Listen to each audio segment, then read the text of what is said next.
to the Jamaican Diaspora Live Online with your host, Dervan Malcolm. Wherever you go, in tribute to Jamaicans in the diaspora, wherever you go, you shine. You make us proud. Despite our challenges at home, you never give up on us. Our sincere thanks. Wherever you go.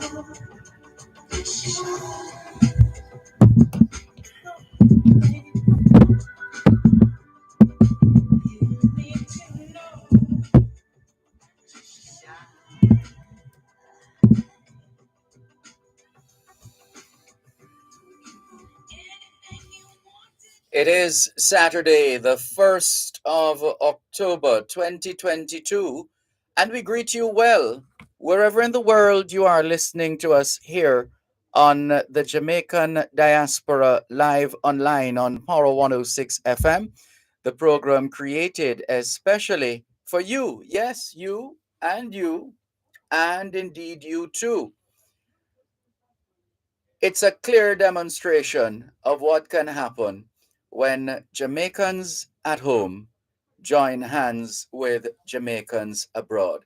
That's what it's all about. We salute, we celebrate this eternal partnership, and always delighted to share the stories here on the Jamaican Diaspora Live Online.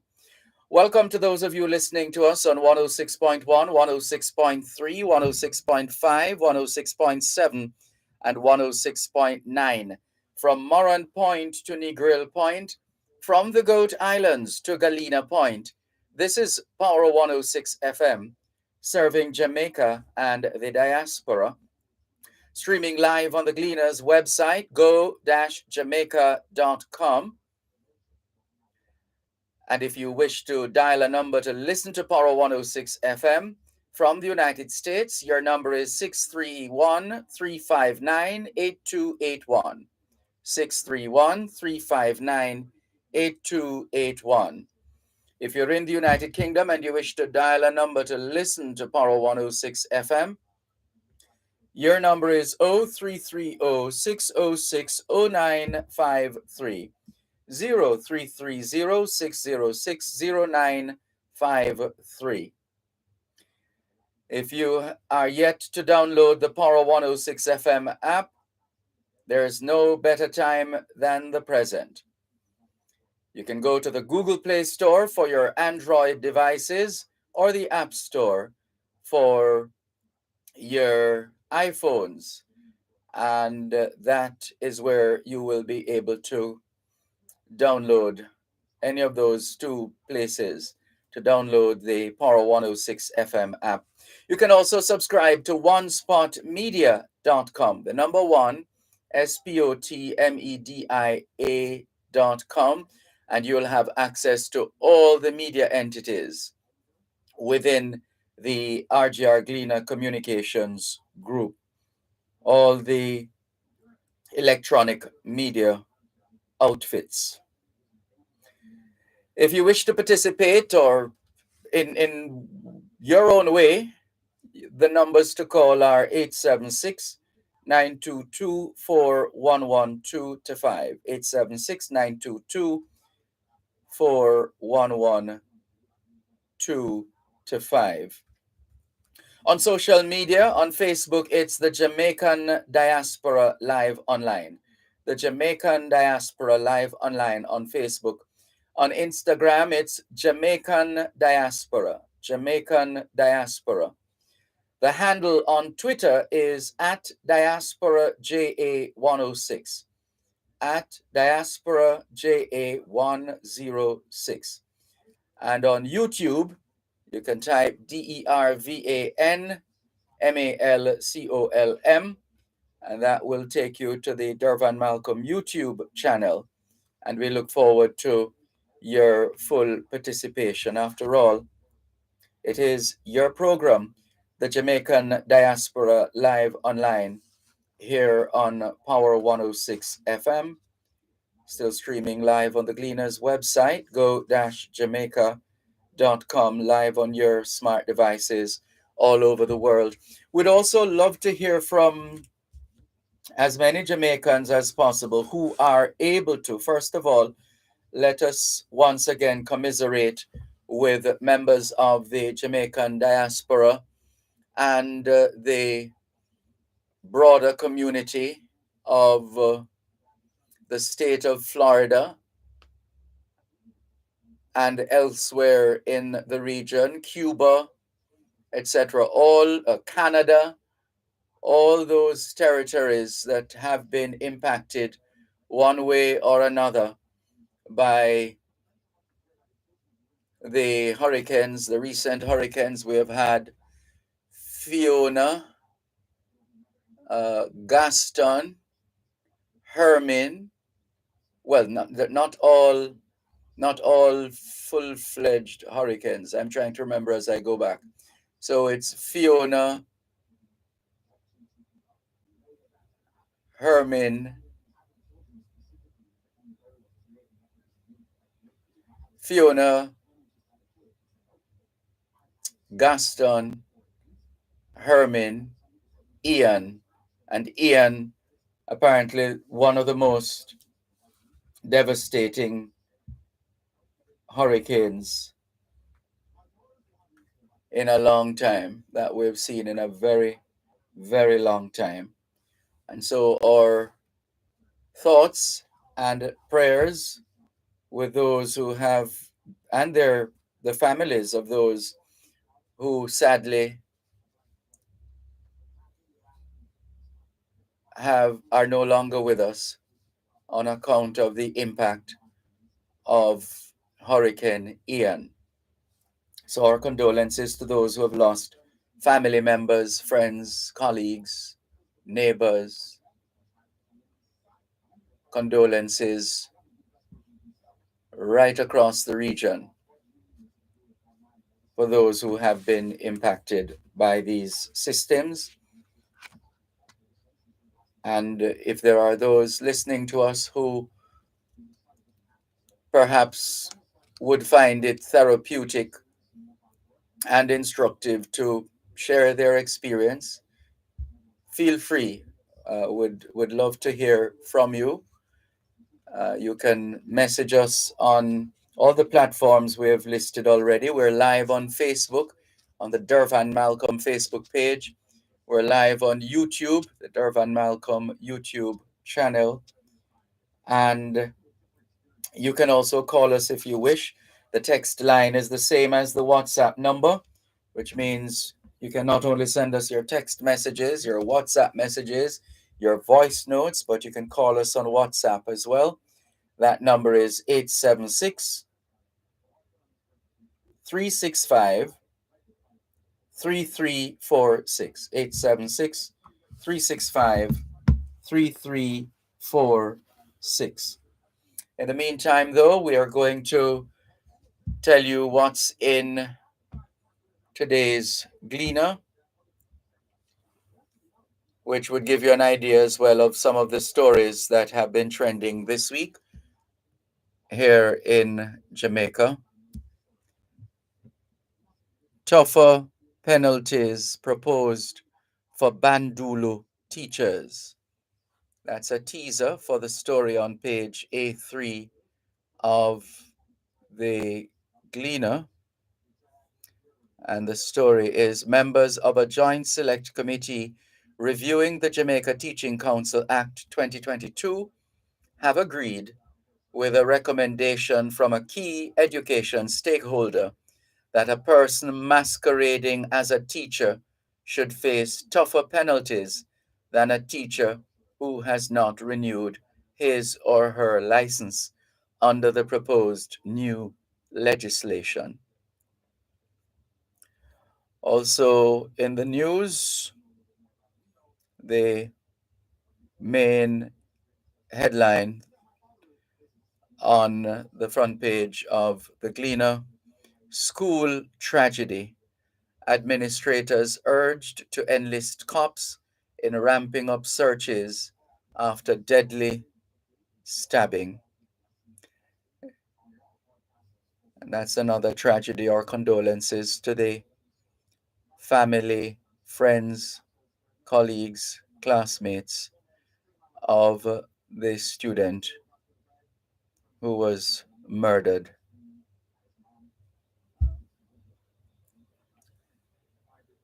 It's going to take more than ramping up searches after deadly stabbing, as the headline on the front page of the Gleaner says. It's deeper than that.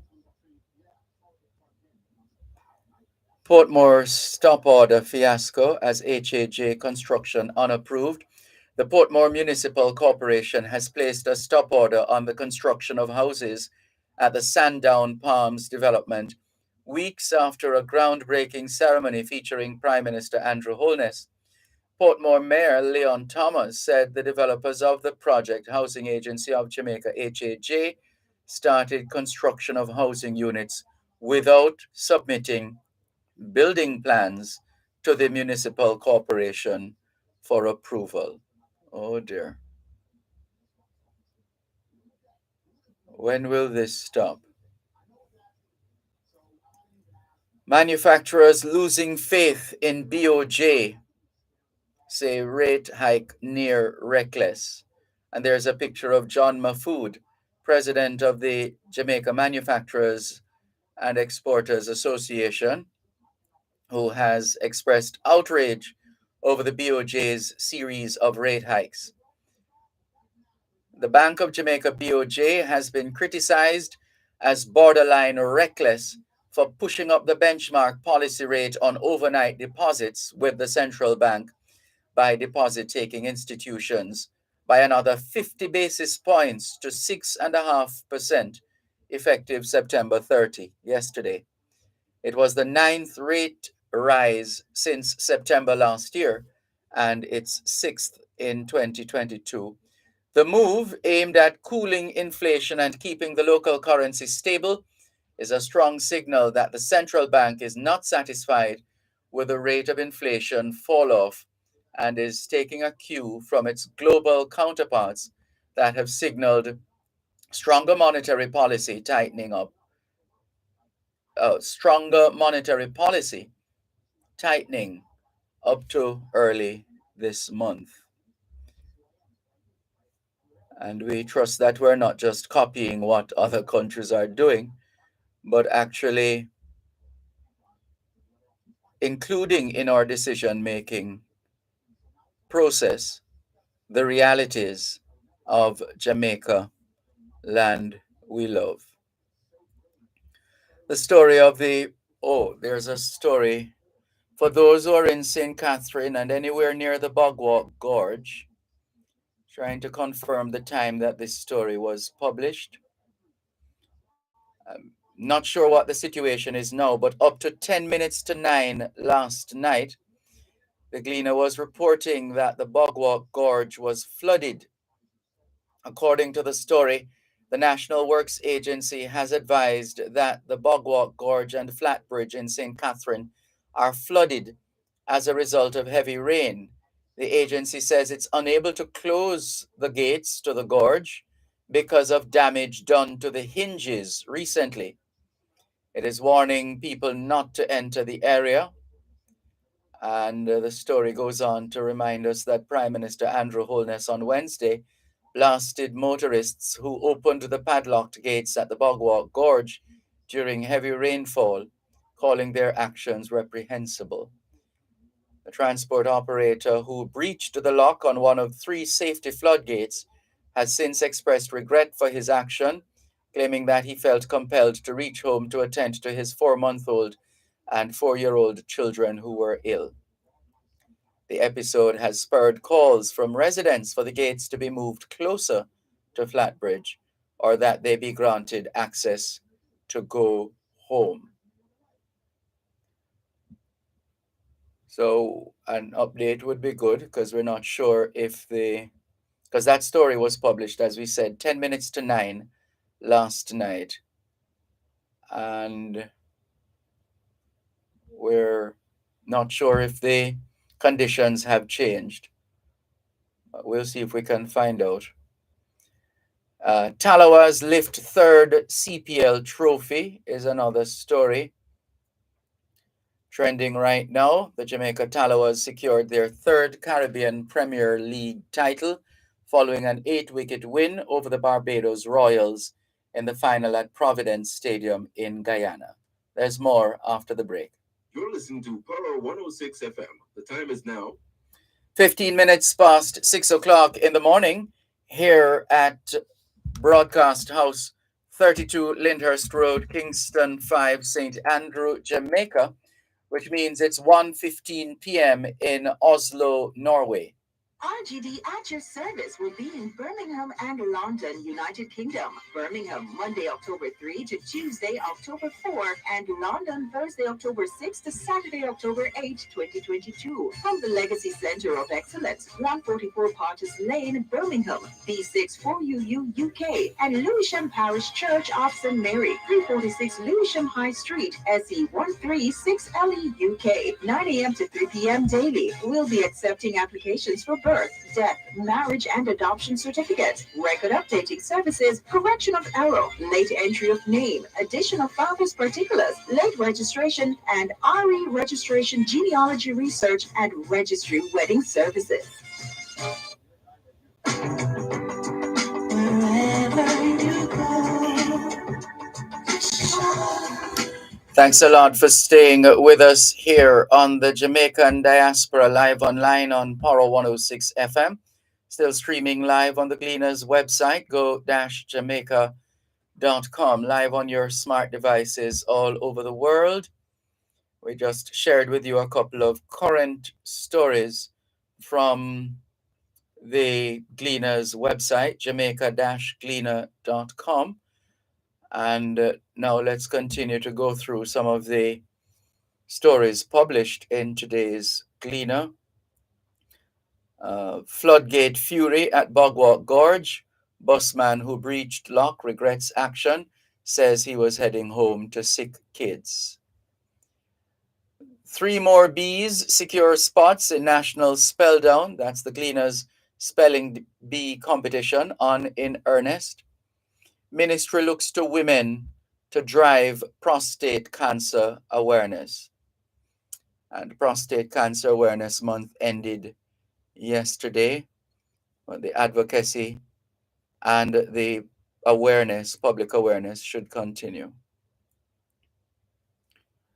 There's a picture of Professor Andrew Spencer, president of the Caribbean Maritime University, in an animated discussion with Olivier Guillaume-Var, the French ambassador to Jamaica, Olivier Guillaume-Var, and Dr. Norman Dunn, State Minister of Investment and Commerce, along with retired Rear Admiral Peter Brady, Chair of the Human Resource Committee of the Caribbean Maritime University Council, during, well, the Gleaner has it here as an academic conference.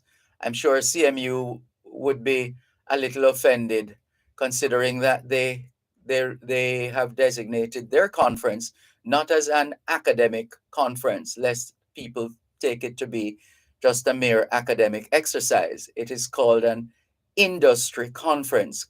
So it's the Caribbean Maritime University Industry Conference, not academic conference, at the Jamaica Conference Center in downtown Kingston. And the caption is CMU boosting police cyber counter-terror capacity. Let's move on. No crimes in the bedroom is the headline of Peter Espute's piece in today's, or column in today's Gleaner. Kristen Giles writes, too much water waste. I suspect by virtue of the picture that we're seeing here of heavy rains from Tropical Storm Ian causing minor flooding in sections of 9 Miles Bull Bay, St. Thomas on Sunday the 25th, last Sunday. And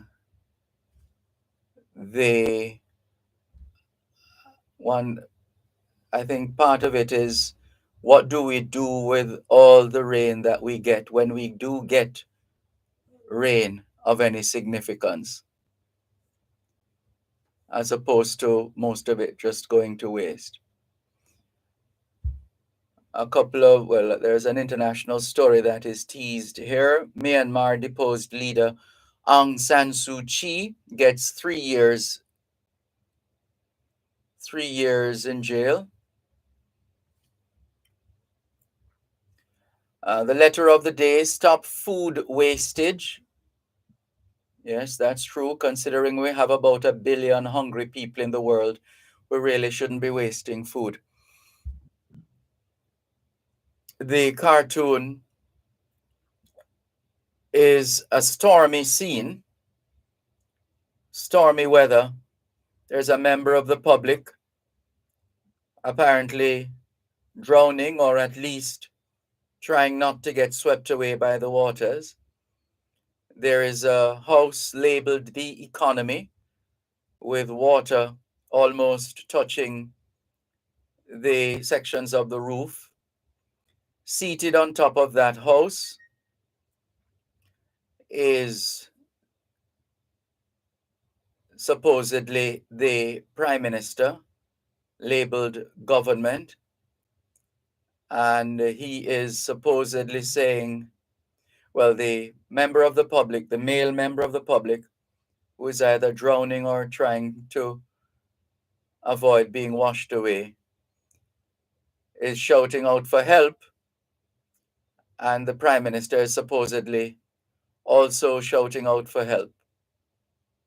And the prime minister supposedly says 360 million flood damage.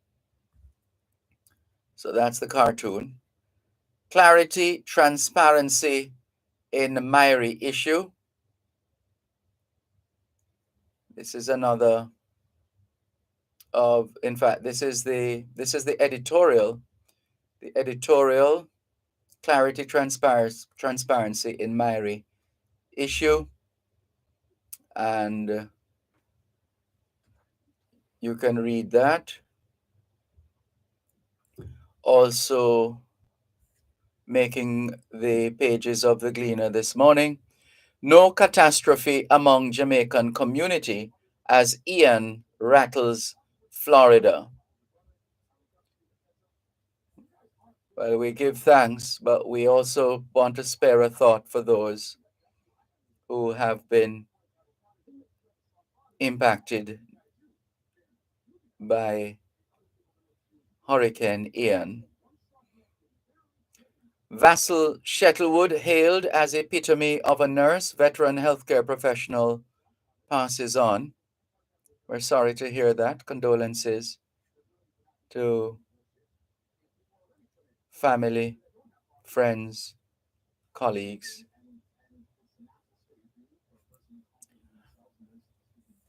Turning the pages quickly, a lot of presentation of gifts, looking at the highlights of the Optimist Club of Kingston International, Optimist Club of Kingston, Jamaica, and the work that they have been doing. There's a pictorial of that work. Mother of missing Bloods gang member says son is dead. Accused has never attended any hearing in Home Circuit Court. Rural development integral to Jamaica's prosperity, Cuthbert Flynn. And poor people can introduce solar is another article. Local businesses scout for opportunities at U.S. Renewable Energy Show. And the final of the Caribbean Premier League is the main story in the sports section. Some schoolboy football reports as well. And let's see what this is. Right. Today, the 1st of October, marks the 73rd anniversary of China National Day, and there was a feature in yesterday's Gleaner to that effect.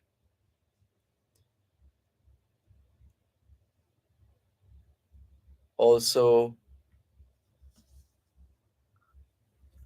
let's just go quickly.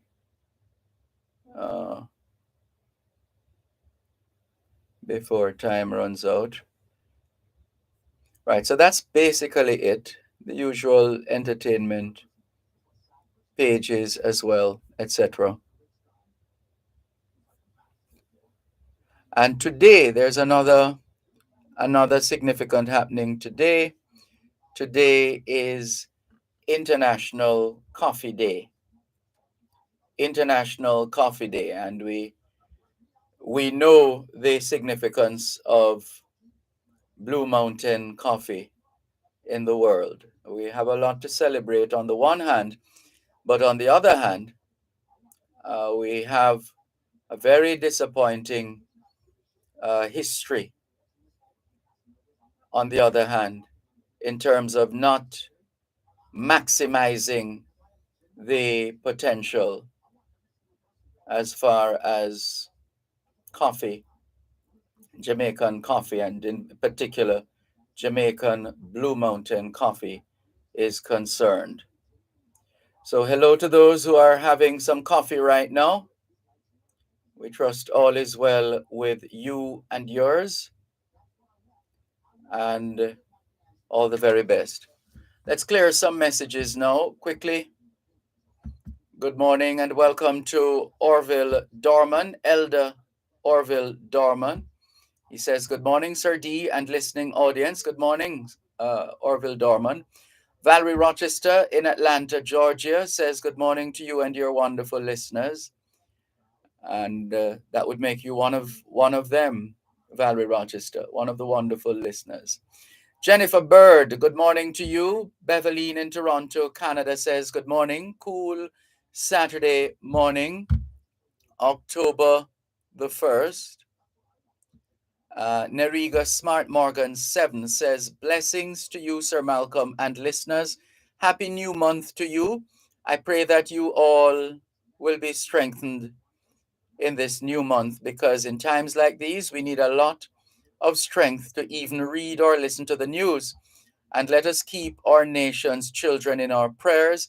And I'm saying strength to all those who are grieving for that 15-year-old boy from Wolmer's and that 11th grader from Kingston Technical High School, because I myself am grieving with you all. Condolences to you all. Such a sad situation, says Neriga Smart Morgan 7. Keisha Patterson says, good morning, Dervan. Can you kindly share this 2-minute read treat with your listeners? A festival celebrating Miss Lou in the Louise Bennett Square, Gordontown, on Heroes Weekend. Let's see if we can open it. And we have. And looking for the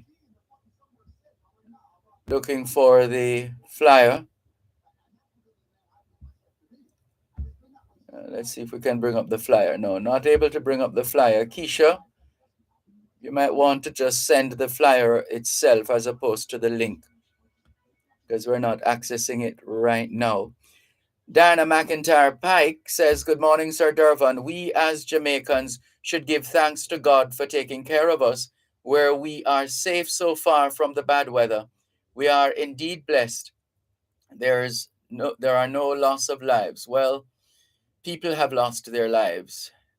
Might not be Jamaicans, but we commiserate and we condole with those who have lost family members to Hurricane Ian. Francis Angus Panton says, blessed morning, Sir Malcolm. To you too, Francis Angus Panton. Errol Curtis, good morning to you. Thank you very much. He says, good morning, Master Educator, Teacher, Sir Dervan, from Errol and Tambra. Hail up all my Colgate St. Anne family. My good friend Hopeton, a.k.a. Soso. We are in, Sir D. Good to have you on board, Errol and Tambra Curtis, tuned in. And greetings as well to your family in Colgate St. Anne. More in a moment. You're listening to Power 106 FM. The time is now 6:30 in the morning here at Broadcast House 32 Lyndhurst Road, Kingston 5, St. Andrew, Jamaica, which means it's 3:30 a.m. in Anchorage, Alaska. This is Crime Stop. How may I help? You them birds have illegal gun, but we don't want them to say I mean talk. Don't worry, sir. Crime Stop is privately funded and run by the police OJ. Everything reported here is anonymous. It's just like you're invisible. What about the reward? We provide cash rewards for information that leads to an arrest or recovery. We'll stash the cash wherever you like, so nobody will ever find out. All right, me tell you. Make the call. Crime Stop 311. Solving crime pays. Soca fans, dance hall fans. This Saturday, get ready for a double the party niceness as they frequently brings you a lit 90s soca meets dance hall party. Turn up and tune in live from 9 p.m. to midnight to the blazing hit musical mixes of DJ Denso, Dalton Lee, and DJ Roderick Howell. Party alongside your host, Misha Yen, while you show off your Smirnoff Rocky mixes in your Zoom VIP represent area or tune in live on 95 FM, 692 FM, and RETV, online at Mixler, the frequency, and on OneSpotMedia.com. That's the frequency. 90s Soca meets 90s dance hall. Powered by Puro Vodka, the world's #1 vodka. You know, 18 years or older, drink responsibly. See you there. Wherever you go.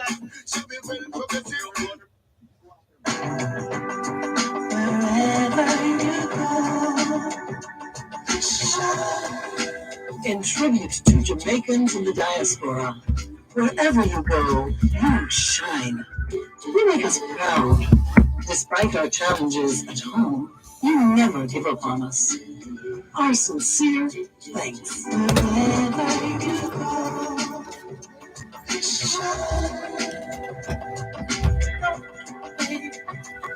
Thanks a lot for staying with us here on the Jamaican Diaspora Live Online on Power 106 FM.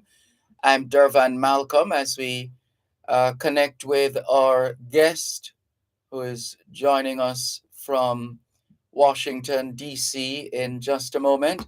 A quick look at the weather. There's a broad trough across the western and central Caribbean. The trough across the region is the trough that is across the region now is being induced by post-tropical cyclone Ian, and a weak frontal system lingers or is expected to linger throughout today. Another trough from the east of Jamaica will move into the vicinity and linger across the island for a few days. Cloudiness with rain, showers, and thunderstorms are to continue into next week.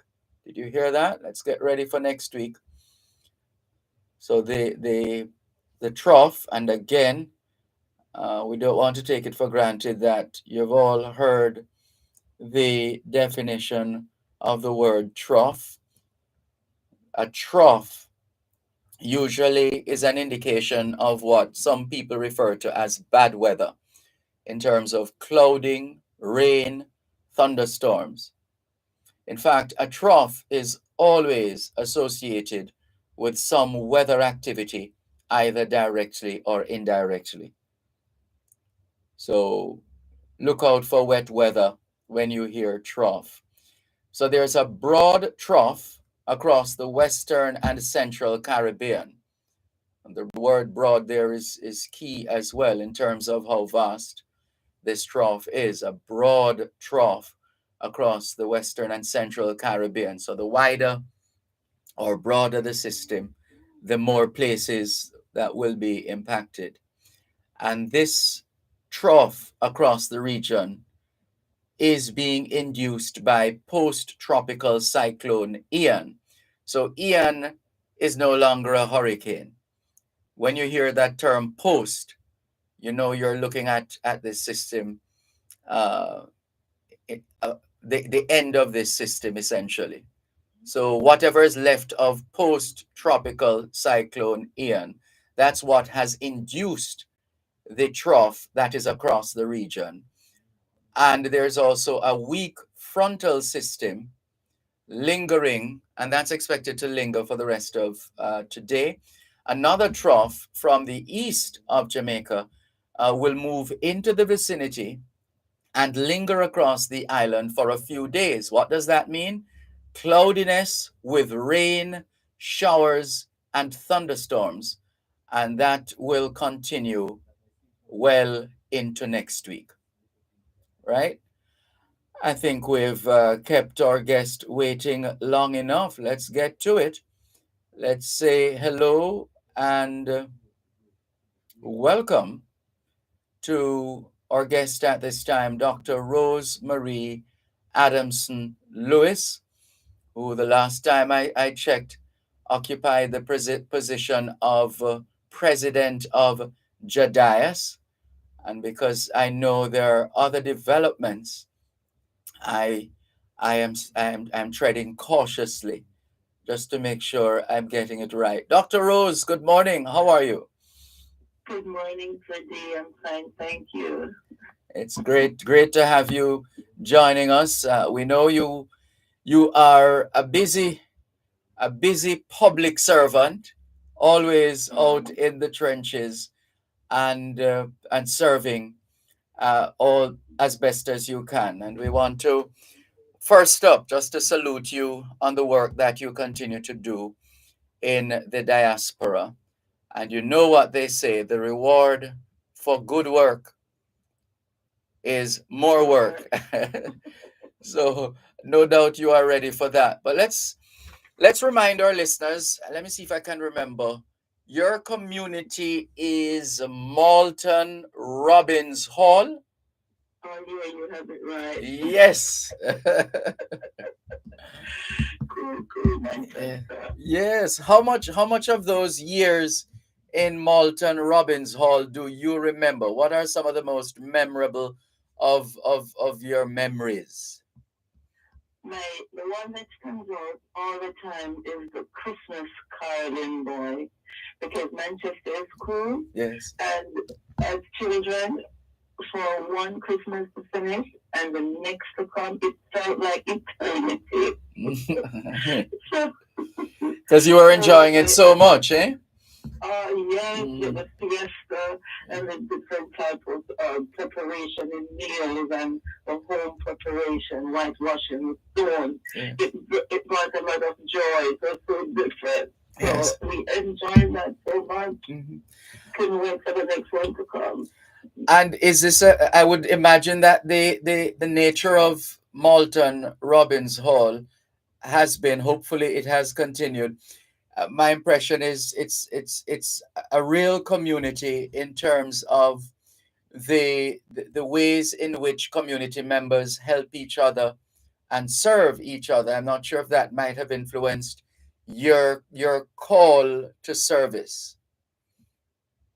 As a matter of fact, yes, because each business was everybody's business, and each person's child was everybody's child. And the old saying that says it takes a village to raise a child. I have experienced that firsthand. We're very closely knit community, and we learn service there. And so that's where I get that from. Yes. Learn how to serve and to be a community leader. And of course, you're in the field of healthcare. In fact, you are a nurse, and you've gone to the highest level in terms of Yes. nursing, the PhD and so Yes. on. Is this your what you dreamt of as a child? Is this what you talked about as a child? Is this what you acted out as a child? Nursing? Well, what I acted out as a child is to be in a position where I could help others, where I could serve, where I could give instead of asking or taking. And so when I migrated to the United States, going through many initiatives, I realized that this was one of them that I could have used as a stepping stone to get to that point to be there for the next person to serve. So, in a nutshell, yes. Yes. And what can you tell us with respect to the the areas in which you have served? I know there are particular organizations, institutions that you have supported in your work, in your service to Jamaica and the diaspora. I tried listing them, but I it was a little too much for me. So I'll allow you to just outline. I'll allow you to just feel free to outline some of these areas in which you have had the opportunity to serve, and what that has meant for you to be able to serve Jamaica and Jamaicans at home and abroad. So, in the diaspora, we would know that there are many of us who are living in that section, other than those who are living on the mainland. Yes. So the diaspora was always there. However, in 2004, when the council was formed, I remember people like Professor Ying and Franklin Delano and Sir Cook, that's our Governor General. They came together, formed that alliance, and that's how the council was formed. So from that inception, I have been going to conferences, and I have never missed a day of service. And that, I started.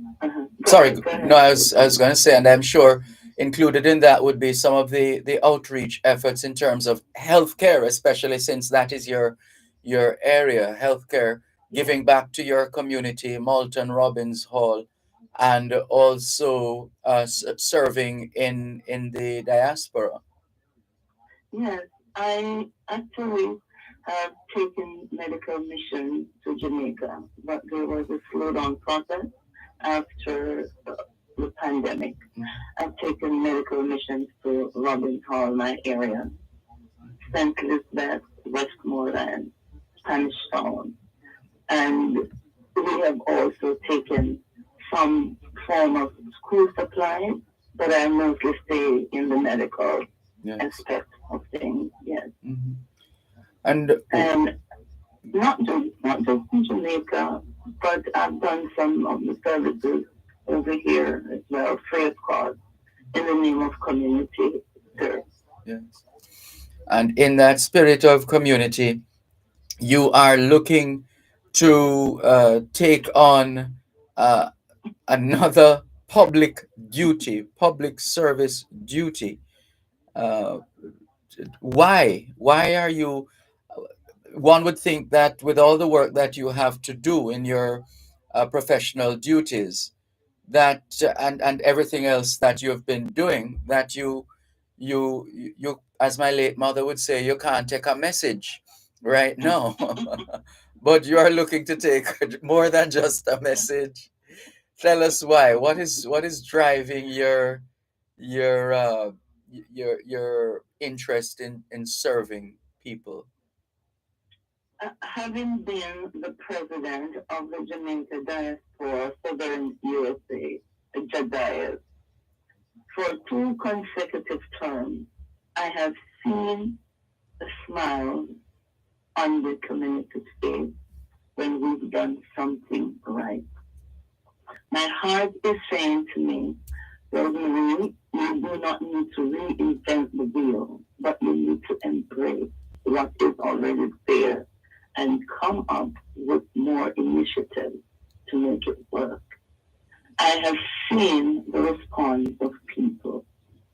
when you give ideas and not just give it, but you implement it, you do it.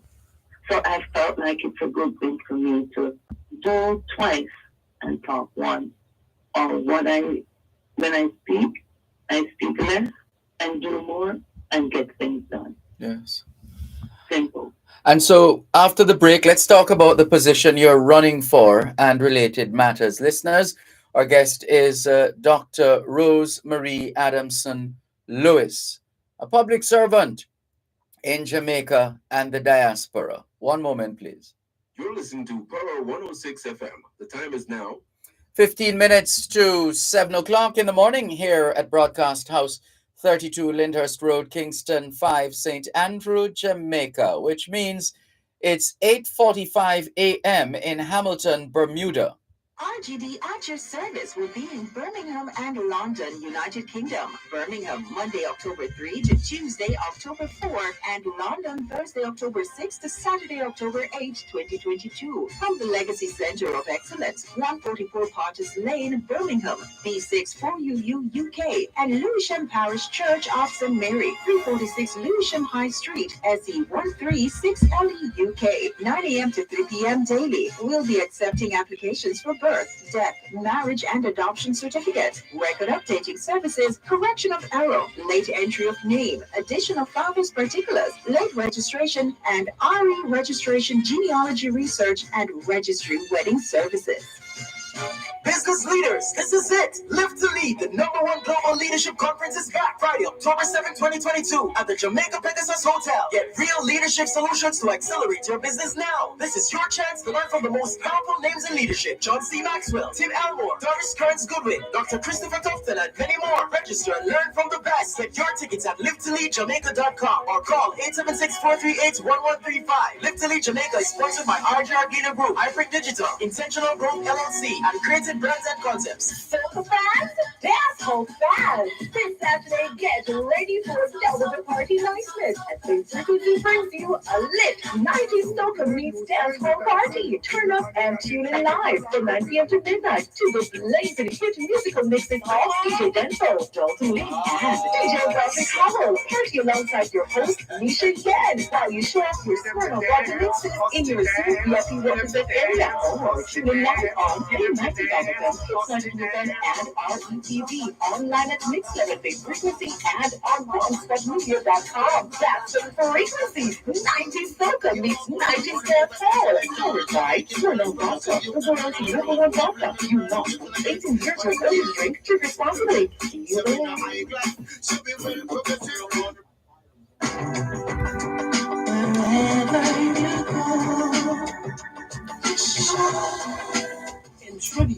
Dr. Rose Marie Adamson Lewis is our guest, past president of JDIAS, Jamaica Diaspora, Southern United States, and she is looking to take up another mantle of service, and we're anxious to hear about her pursuits, and so we're happy she has been able to join us, considering that she's traveling as well, again, serving and playing her part.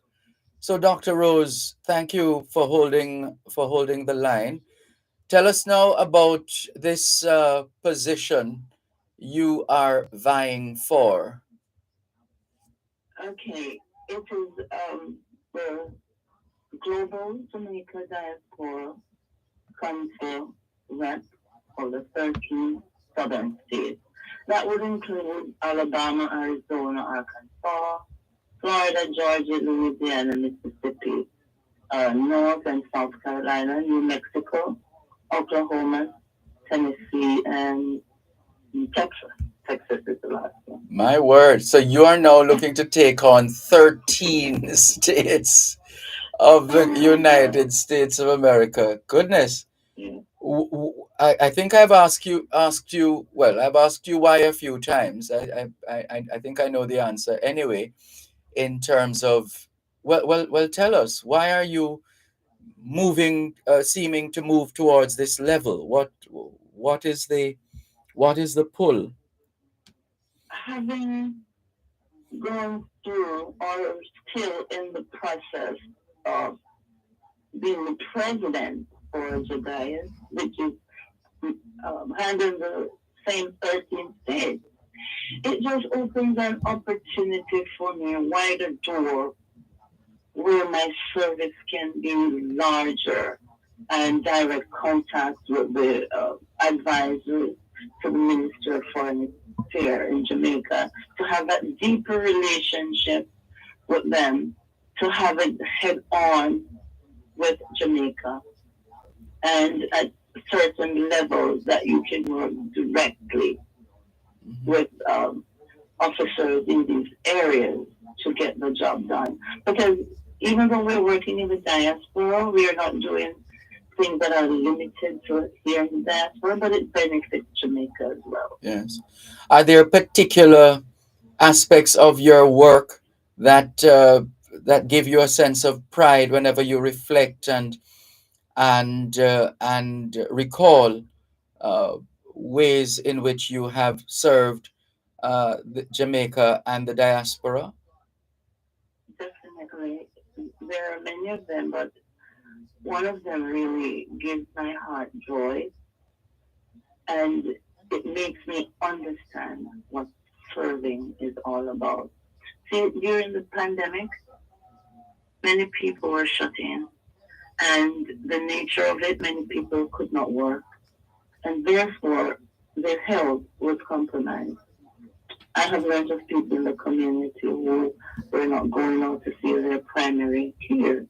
And so when I learned of that, I got in touch with them, did the right thing, the ethical thing, became their healthcare provider, kept their information in strictest confidence, abided by the HIPAA rules, and so I became their primary care provider.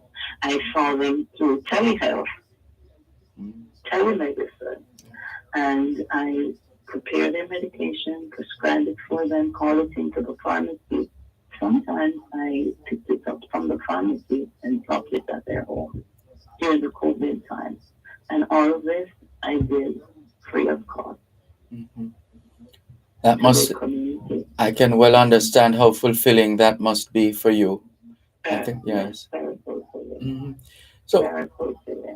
So for those members of the diaspora, especially in the southern United States, who are listening to us right now and hearing of your work and your commitment to service, what is the message that you are taking to your potential constituents, so to speak? What is that message as far as you're running for the position of the Global Jamaica Diaspora Council representative for the Southern United States?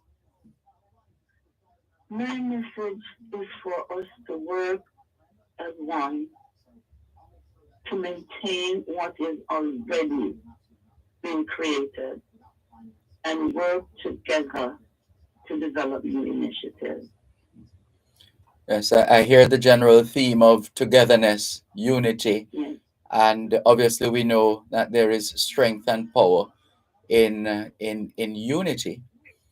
How have you officially kicked off that campaign yet, or have you had a soft launch of sorts? What can we expect from you going forward now?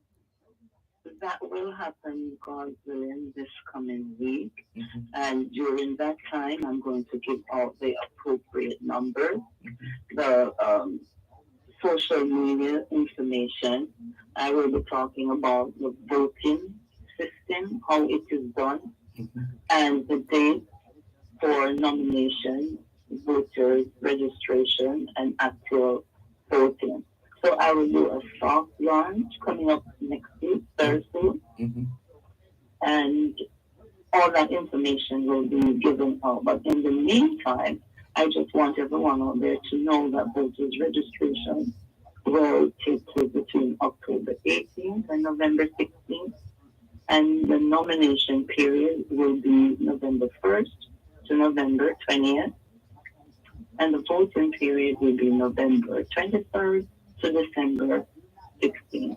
There will be a committee to preside over this.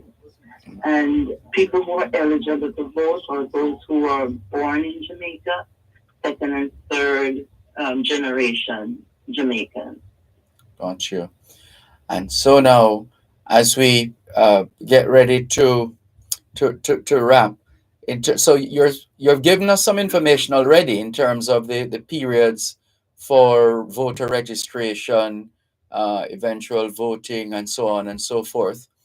In the meantime, how can people follow Dr. Rosemary Adamson Lewis and the work that you continue to do and are looking to do even more of going forward?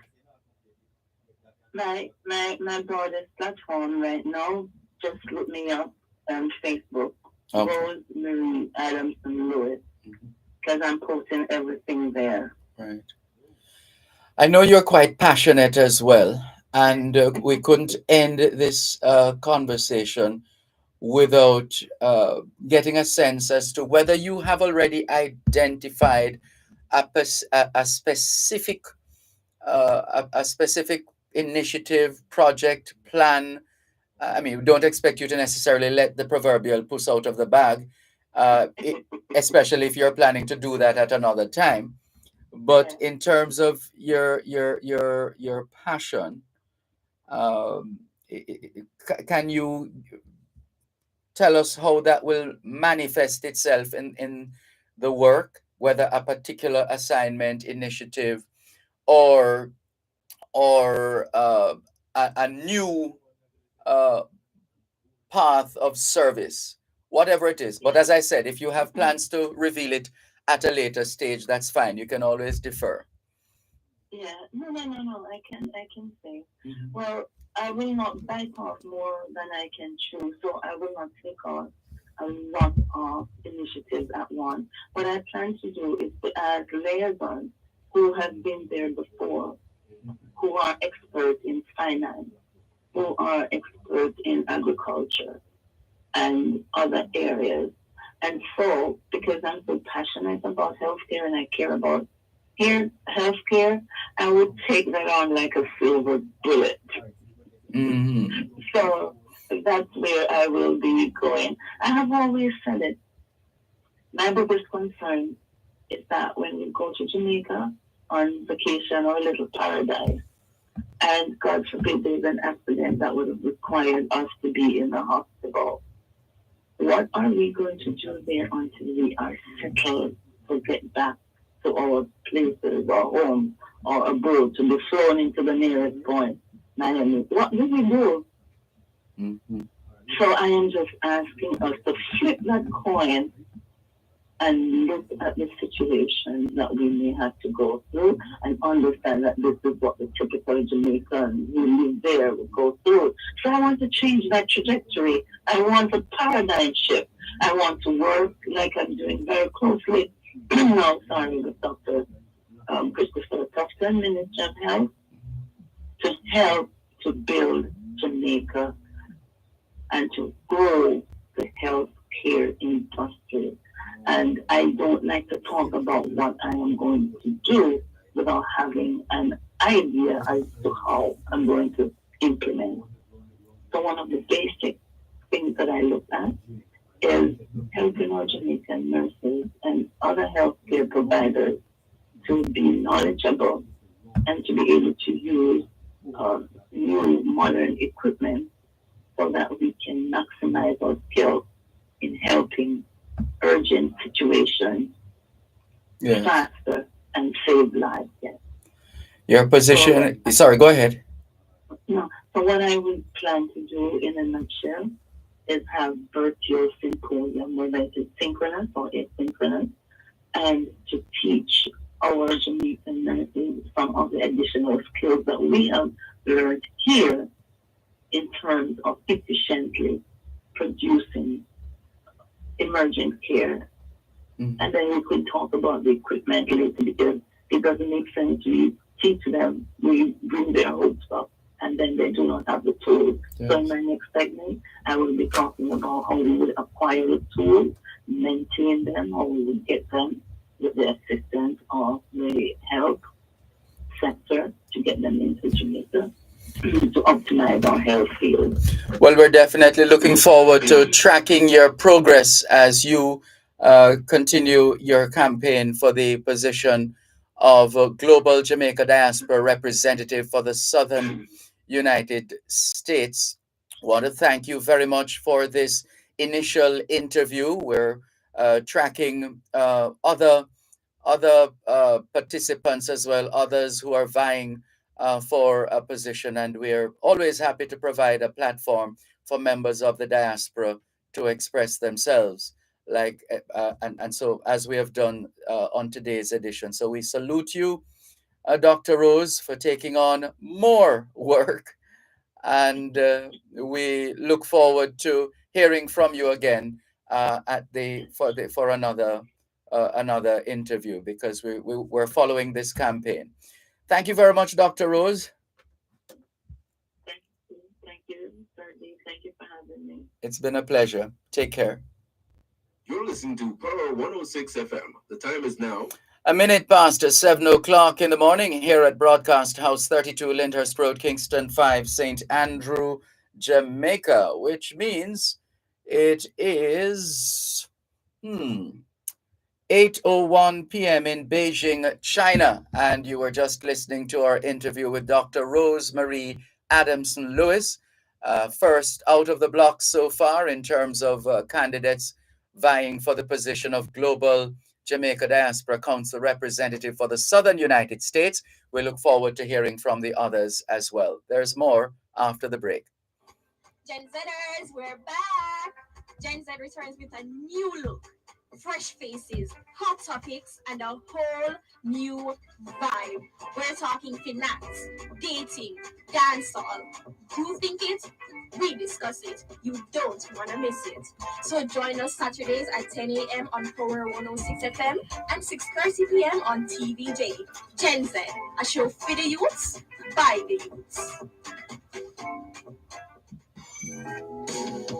Jesus, Jesus, oh Jesus, Jesus, oh how I love to call your name. Tune in to Power 106 FM for the longest running religious call-in program on Jamaican radio, The Prayer Line. Join Pastor Errol Hay and his team as they offer spiritual guidance and intercession grounded in biblical doctrine.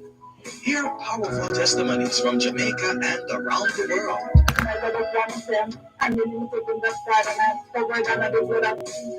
The Prayer Line, a source of support and inspiration in these trying times. That's The Prayer Line on Power 106 FM, Sundays at 6:30 p.m. Join us. You shall live clearance. Amen. You shall be a living testimony. You're on the Lord's side.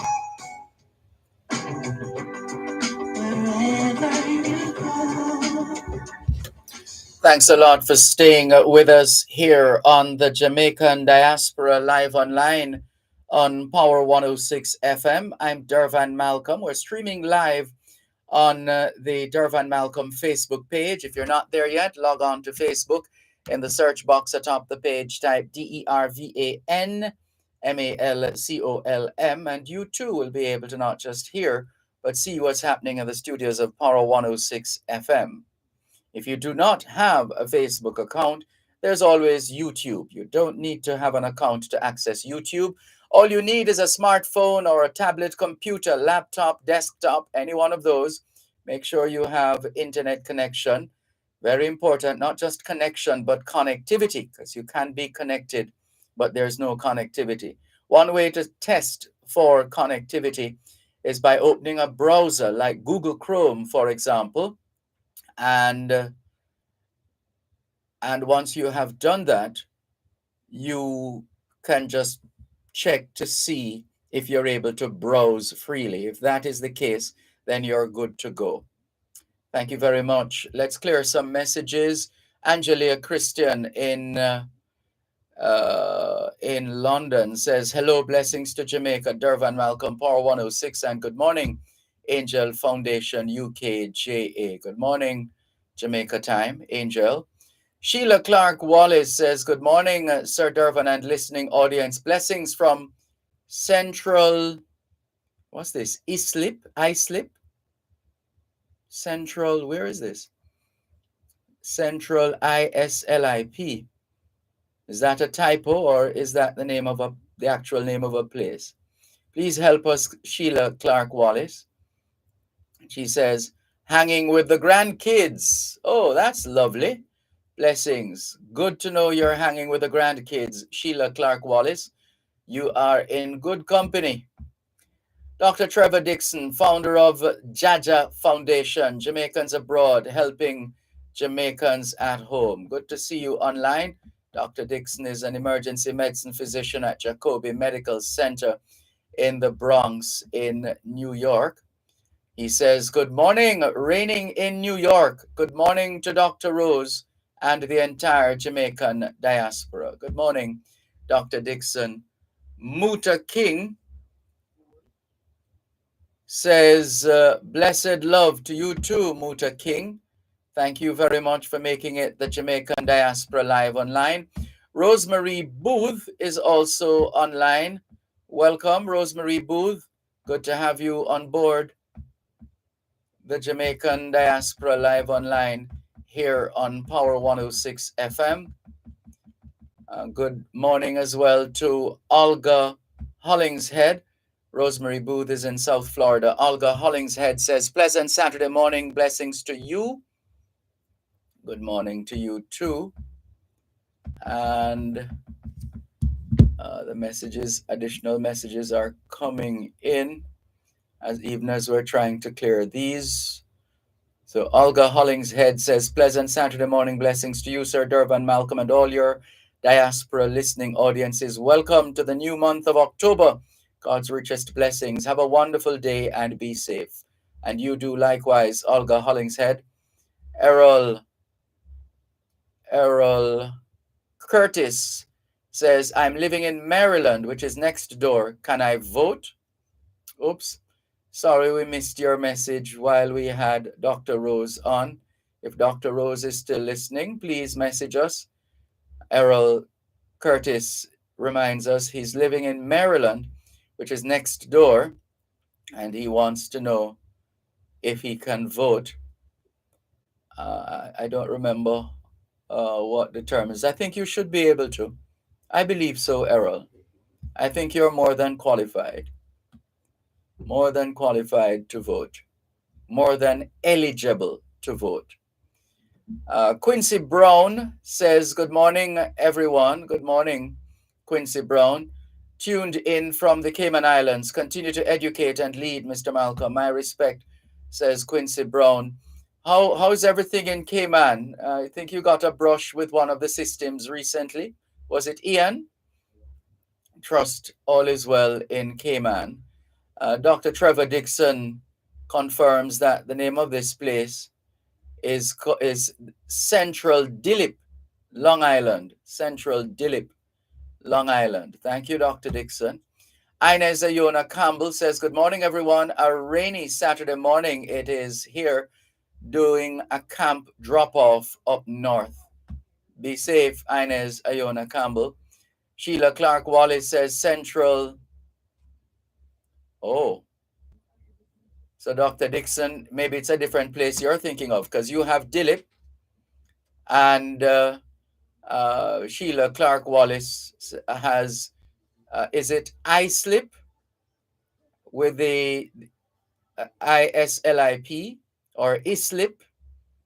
Help us there. Well, Dr. Dixon just apologized. He says Central Islip, or it could also be pronounced Ilip in a sense, or Islip, or Islip.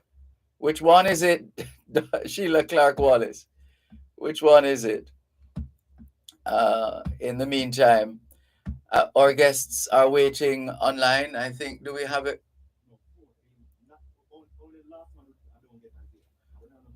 All right, let's, you do. let's go. All right, let's get the segment going, and let's get the segment going right here on the Jamaican Diaspora live online on Power 106 FM. So here's a bit of background on this segment. The We're going to spend a little time with members of Team Jamaica Robotics. Team Jamaica Robotics 2022. That's what we'll be looking at in this segment. Well, extended a few segments here on the Jamaican Diaspora live online on Power 106 FM. And this year's first global, and it has nothing to do with the bank in Jamaica. This is an organization. FIRST stands for Inspiration and Recognition of Science and Technology. For inspiration and recognition of science and technology. FIRST. And the theme this year is carbon capture, and the first global challenge, which is an Olympic-style international robotics competition, which takes place in a different country each year. And this year, it's going to be in Geneva, Switzerland. First global challenge. So what usually happens is that the organization First Global invites each nation to send a team to build and program a robot to compete.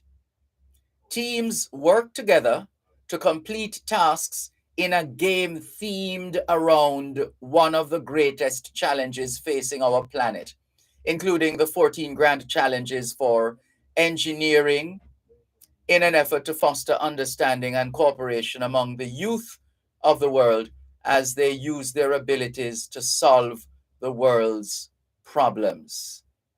So the theme this year is carbon capture. Continually rising levels of heat trapping CO2 in the atmosphere are contributing to widespread global warming and climate change. Carbon capture is the process of capturing existing carbon dioxide and preventing it from entering the atmosphere. This year's theme challenges first global teams, including Team Jamaica Robotics, to reimagine the future of Earth's climate. So that's where it's at. And now that we've brought everybody into the loop, let us get ready for the segment. Let us properly introduce our guests in, as we said, it's not even one segment, it's a series of segments, because this is heavy stuff. This is good stuff. It requires time. And so we are going to say hello and welcome, first of all, to Gavin Samuels. He is the Team Jamaica Robotics coach, and we generally associate him as well with the Jamaica College team and their robotics program. Gavin Samuels, good morning. How are you? I'm here. Thank you so much for having us. Oh, it's a pleasure. Thank you so much for making it the Jamaican Diaspora Live Online here on Power 106 FM. Let's also welcome Chelsea Reri of Immaculate Conception High School, Team Jamaica Robotics 2022 spokesperson. Hello, Chelsea. How are you? Hi, good morning. I'm great. Wonderful. It's good of you to be able to get up this early, Chelsea. I know how it is. And Ajani Hickling. I wonder if Ajani had any trouble waking up this early on a Saturday morning. Ajani of the American International Institute in Kingston. And morning, how are you? I'm good. How are you? No worries waking up today. Fine. Good, good. Ajani is deputy spokesperson for Team Jamaica Robotics 2022. Let's welcome as well Team Jamaica Robotics 2022 engineer Tequan Williams. Hope I got that modern name right. Tequan of St. Andrew Technical High School. Morning, sir. Morning. Is that how you pronounce your name? Yes, sir. All right, good. Thank you very much for joining us. And here is a lady who is now immediate past president of the Union of Jamaican Alumni Associations USA Inc., UJA, Ms. Leslie Ann Samuel, major sponsors of Team Jamaica Robotics. And so let's start there. Leslie Ann Samuel, how are you? Morning. I'm wonderful. Thank you so much, and good morning, Dervan. Thanks so much for having us. Oh, it's a pleasure. Always a pleasure to be with you all. Likewise, likewise. And clearly, your support as an organization, UJA's support has not waned. You've been there from before it all started, and you continue to commit to supporting Team Jamaica Robotics. Why? Because we have to, Dervan. It's just that simple. You know, what this opportunity provides these students is different than any other program that I am aware of for high school students. We do have First Technology Challenge, which I'm sure you've heard of as well, Yeah. that Gavin has been a part of since 2010, if not before. But that program continues, but this one engages with students across the globe. So it provides an altogether different experience for our students. They use a word in first called cooperation. Uh-oh. I think you got that one? Cooperation. Yes, so it's a combination of competition and cooperation. I love it. Right? I do too. It's very appropriate for what is happening here because it's not just a competition. It's really about life skills in a very special area associated with STEM, which we all know is the future, right? Yes. So it's an opportunity that our students just must have. And so, once we found out about it, which you were a part of the very first one, Dervan. In Washington, D.C., yes. Yes, in 2017 when this started. So, we are all in. We are just all in because we think it's important and it's the right thing to do. Excellent. Hold it right there. The right thing to have done in the last 3 minutes would have been to take the commercial break, but we got so excited we forgot to take the break. One moment, please. Healthy habits start with washing your hands several times per day with soap and water. If soap and water are not available, use Benjamin's hand sanitizer and rubbing alcohol. The time by Benjamin's is 18 minutes past 7 o'clock in the morning here at Broadcast House 32 Lyndhurst Road, Kingston 5, St. Andrew, Jamaica, which means it is now, let's see, it is now 2:19 p.m. in Geneva, Switzerland.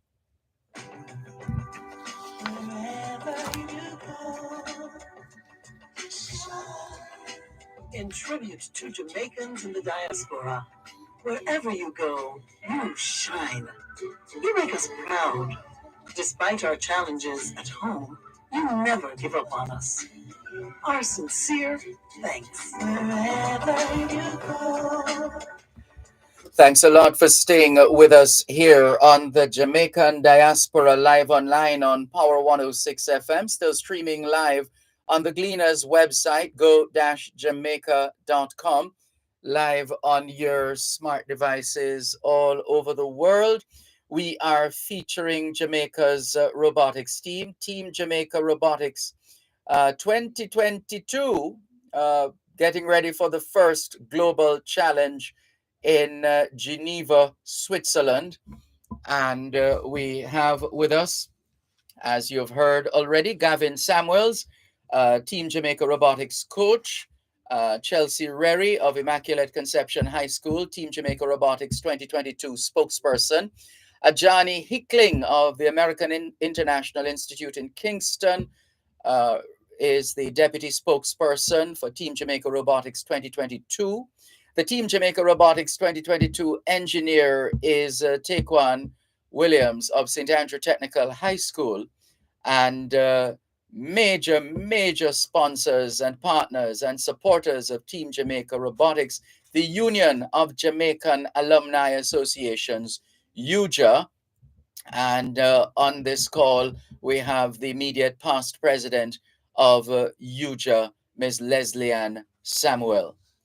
And so now let's get the details. Gavin Samuels, what are we looking at, Coach Samuels, in terms of the timeline between now and Geneva, and how those preparations have been coming along, and an idea of how you've managed to put the team together? I'm sure anyone who has any interest in robotics would want to be on this team. So let's start there then, Gavin Samuels. All right, Dervan. So the very interesting thing about this program is that it brings together students from across the island. So this team does not, based on your introductions, persons would have realized that the persons on the team are not all from one school. When we first started, we had 25 students.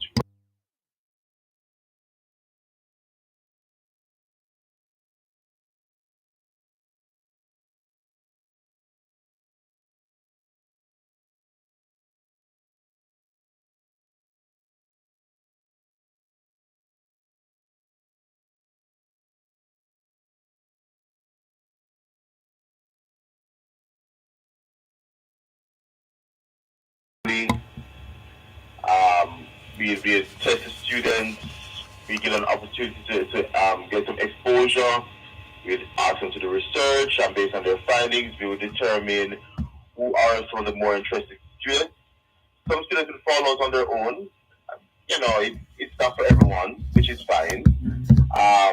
But we've, over a long period of time, been able to bring it down to these top students. And the truth is, the decision was at no point easy. I think this year we were able to really get a fantastic crop of students who are exceptional at everything they're doing, and really, made things difficult for us. So the students this year, majority of which would have been a part of robotics previously through FTC, as Leslie would have mentioned, and a few would have also been a part of private programs where they would have gotten some exposure to First Lego League. So that's kind of how the selection process has worked out.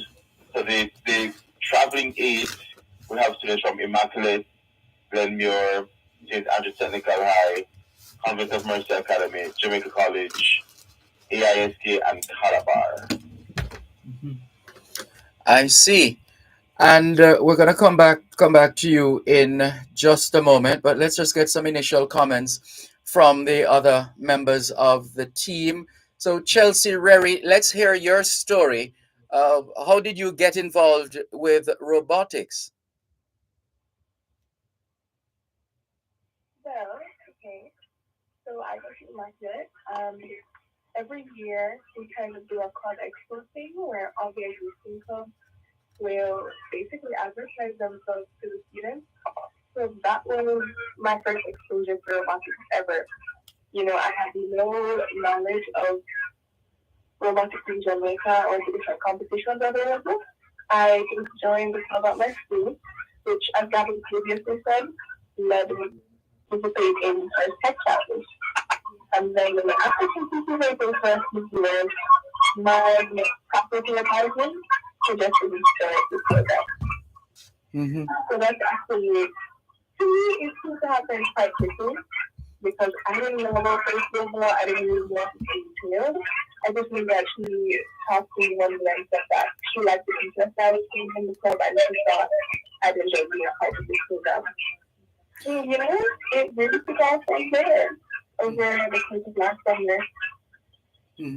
Yeah, it's been a great experience for me personally. I've described it affectionately as feeling almost like a game show. Sorry, Chelsea, can you hold one moment, please? It sounds like a robot got into the system. Just a moment. We just need to refine the connection because we want everybody to hear what you're saying. But I think there's some kind of a feedback as well in the background. I'm not sure, but welcome. Good morning to Karen Robinson, who is online watching on Facebook Live.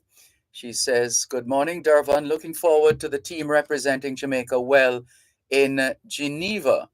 Definitely looking forward to that, Karen. And let's try again. Chelsea Rary of Immaculate Conception High School, spokesperson for Team Jamaica Robotics 2022, was sharing with us how she got involved in robotics. And well, the line, sorry, wasn't cooperating. So I think we have managed to rectify that situation. Now, Chelsea, if you don't mind, can you tell us the story again, please? Hey, no problem. So I was just saying that before getting exposed to the robotics club at my school, I really had no knowledge of robotics whatsoever. I didn't know about any of the competitions available or like all the opportunities that could eventually come from it. But, you know, as you do with clubs at school, I joined because I thought it looked interesting and then eventually became involved in the program Gavin had mentioned earlier, which is First Tech Challenge. Mm-hmm. Yeah, and I was competing in that challenge alongside my teammates. I didn't know what First Rebel was. I didn't know what that challenge would entail. All I know is that my faculty advisor said that she noticed I was taking an active interest in First Tech Challenge and thought I might enjoy this program as well. And you know, it really took off from there. It's been very exciting. I really enjoyed the process. Yeah. Excellent. And what about you, Ajani Hickling of the American International Institute in Kingston? How similar is your story or your experience as far as robotics is concerned? Hi, mine is quite different actually. So robotics has been a part of my life as young, but I did not actually do First Tech Challenge. So I was engaged in summer camps, robotic summer camps when I was very young. I know I was learning close to them during the summer. And I would go to those, and I started at Campton actually, that's where I spent first to fifth form. And I was planning on joining their robotics program there. So Campton and ASK don't have FCC teams, but Campton had a robotics program. They were full, and rather I was recommended for the advanced program. And during that advanced program, we competed in the first LEGO League. So we would go to Boston each year and represent Jamaica there. So that's where I got much of my robotics experience. And from there, I engaged in other competitions here and there, like the Oxford University Computing Challenge. And I joined ASK for sixth form, essentially. And I had just mentioned to the director of teaching and learning in passing that I had robotics experience. This is something that I was interested in.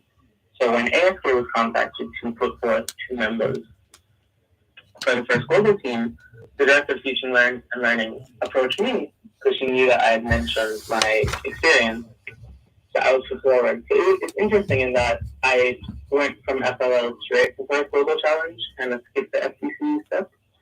And as soon as this competition is finished, I would like to introduce FTC to ASK. So definitely a different approach to Celsius, but we ended up in the same place. Absolutely. And of course, it's still called American International School of Kingston, AISK, right? Yes, correct. Right, because I had institute here. Right, so thank you very much, Ajani. Tequan Williams of St. Andrew Technical High School. Please, well, he's the Team Jamaica Robotics 2022 engineer. Mr. Engineer, morning. How are you? Morning, sir. I'm fine. Yes. And tell us now about your robotics journey. Where are you coming from? How has it been? Where are you now? My robotic journey was started in seventh grade when I started to attend St. Andrew Technical High School. I joined the engineering club and then Sorry, Tequan. I didn't realize we're this close to the break. Let's take the break and come back with more in just a moment. You're listening to Power 106 FM. The time is now 7:30 in the morning here at Broadcast House 32 Lyndhurst Road, Kingston 5, St. Andrew, Jamaica, which means it's 2:30 p.m. in Geneva, Switzerland.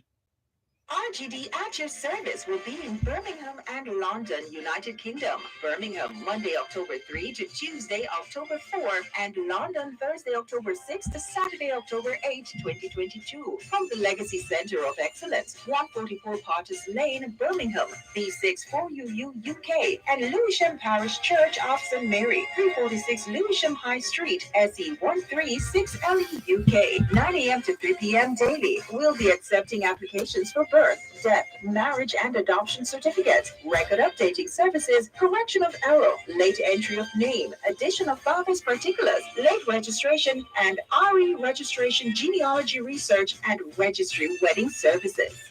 Soca fans, dancehall fans, this Saturday get ready for the party niceness as a frequency brings you a lit 90s soca meets dancehall party. Turn up and tune in live from 9 p.m. to midnight to the blazing hit musical mixing of DJ Denso, Dalton Lee, and DJ Roderick Howell. Party alongside your host, Nisha Yen, while you show off your smart on vocal mixes in your Zoom VIP represent area or tune in live on K95 FM, Kids Event and RETV online at Mixlevel Big Frequency and on blogspotmedia.com. That's the frequency. 90s Soca meets 90s Dance Hall. Powered by Colonel Vodka, the world's #1 vodka. You know, 18 years or older, drink responsibly. See you there.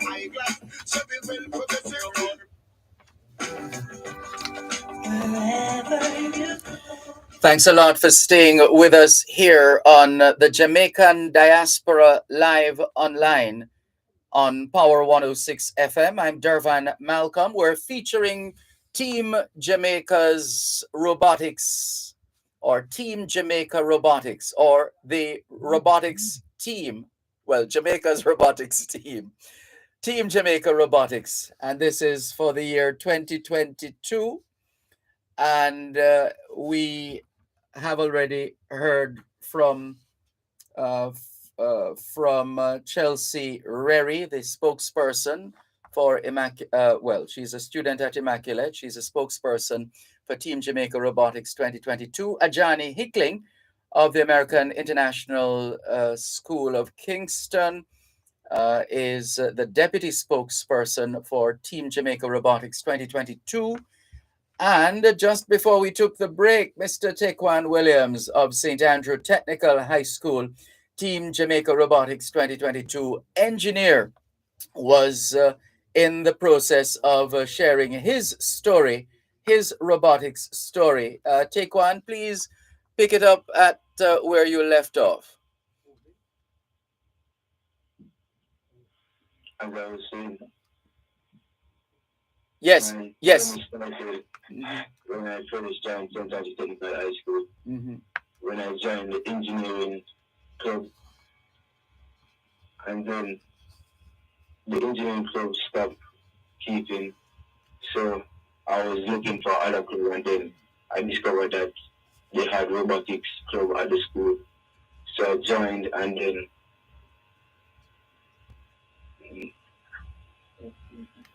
well, they discovered your talent.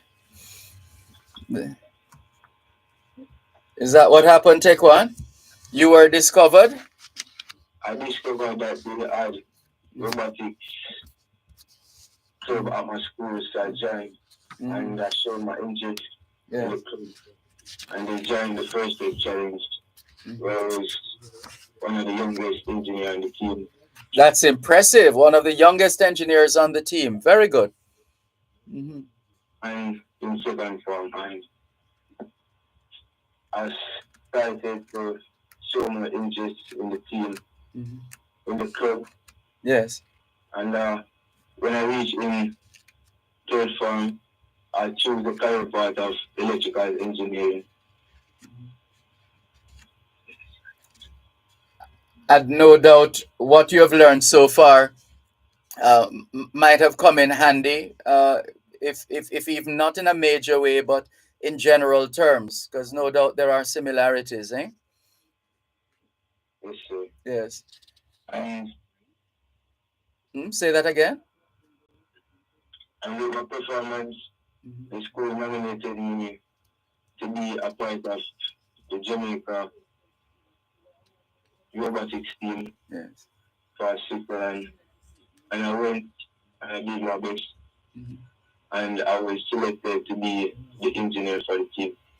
That's outstanding. I mean, of all the other students, you were chosen as engineer for the team. That is remarkable. So then, let's thank you.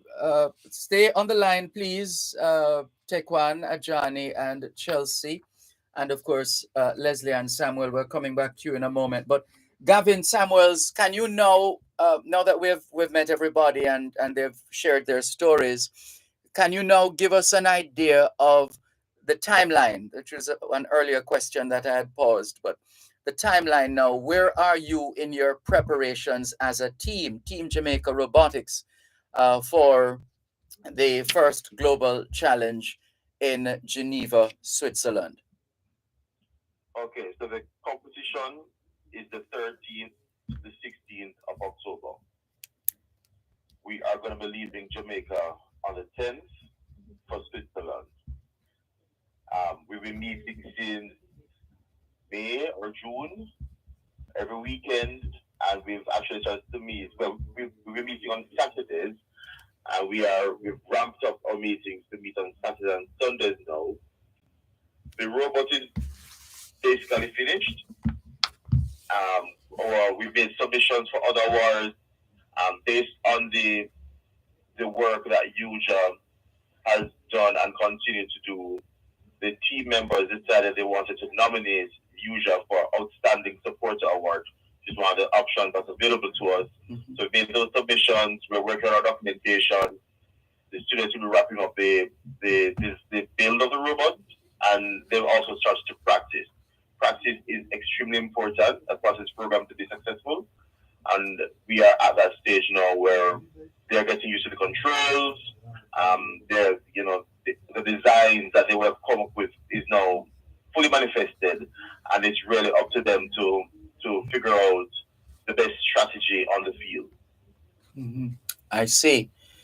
And can you tell us now, in terms of the actual, for those who perhaps are having a little difficulty wrapping their brain around, okay, so what exactly is the essence of the competition? We did read the basic information at the start of the segment, but hey, people are constantly turning on, and so let's just bring them into the loop in terms of what is the nature and extent of this competition? What's the essence of this competition? Okay, so the primary mission of FIRST, and FIRST Global being one of the first programs, is to expand youth access to STEM education. STEM, of course, is science, technology, engineering, and mathematics. Right. We are trying to build the workforce of the future. And a lot of the skill sets that would have been applicable 10 years ago, 20 years ago, 50 years ago, today, are not going to be applicable 20 years from now when these students are a part of the workforce. The program has a very good mix of the hard skills, which is engineering, programming, the designing, all of that, and soft skills. There's documentation. There is a public speaking component. There are multiple videos they have to create and all of that. And they also encourage they also encourage the teams to interact with each other, to benefit from what each other is doing, work with each other. So the community of First Global is big and it's very vibrant. So teams are always offering to help. This team has actually met with quite a number of other teams across the world. I mean, I'm sure Chelsea and Ajani can speak to that, since they are the ones who have been on social media, hitting up other teams, reaching out, establishing communications. So when we get to Geneva, they will know a lot of the other team members there. And so specifically when it comes to what the team needs to do on the field, I think Chelsea or Ajani or Tekwan can take that question, since they would be most familiar with how to score points, what the robot needs to be doing, and all of that. But the primary salt of the program is youth access to STEM education in preparation for the future workforce. Excellent. All right. Just before we get to the nuts and bolts, and Chelsea, Ajani, and Tekwan are going to help us in that regard. Leslie and Samuel, in terms of partners, sponsors, UJA is a major supporter of Team Jamaica Robotics. Are there other individuals, institutions, organizations who are on board supporting the work of UJA through Team Jamaica Robotics?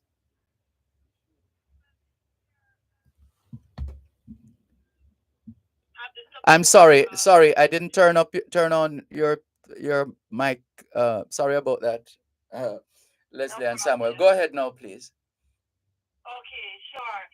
So this year we have the pleasure of having the Jamaica Tourist Board supporting the program this year. And over the past years, we have also had the Ministry of Education. We haven't quite heard from them as yet, but we are certainly very hopeful that we will have their support. We know we have it certainly in spirit. So that's all so far. But the day's still young.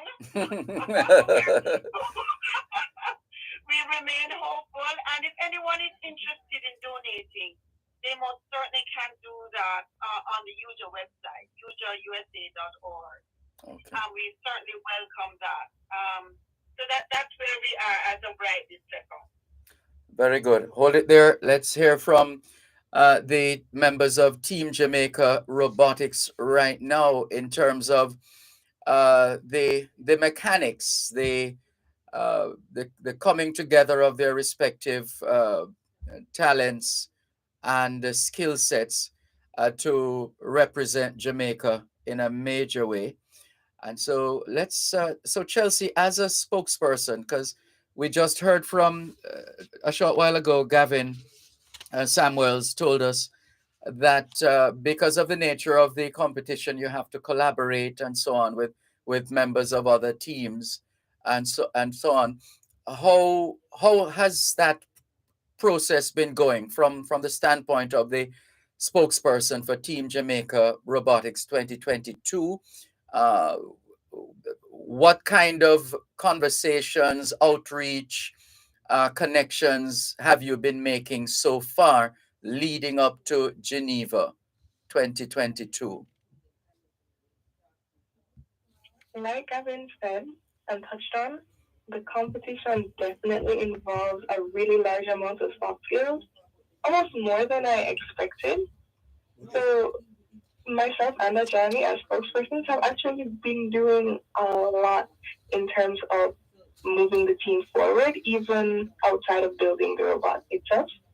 So one of the biggest spokesperson opportunities we've had, which has been recurring, has been our reaching out other global teams, where we've planned multiple Zoom meetings, Google Meets. We've been messaging them on Instagram, I think possibly also Facebook.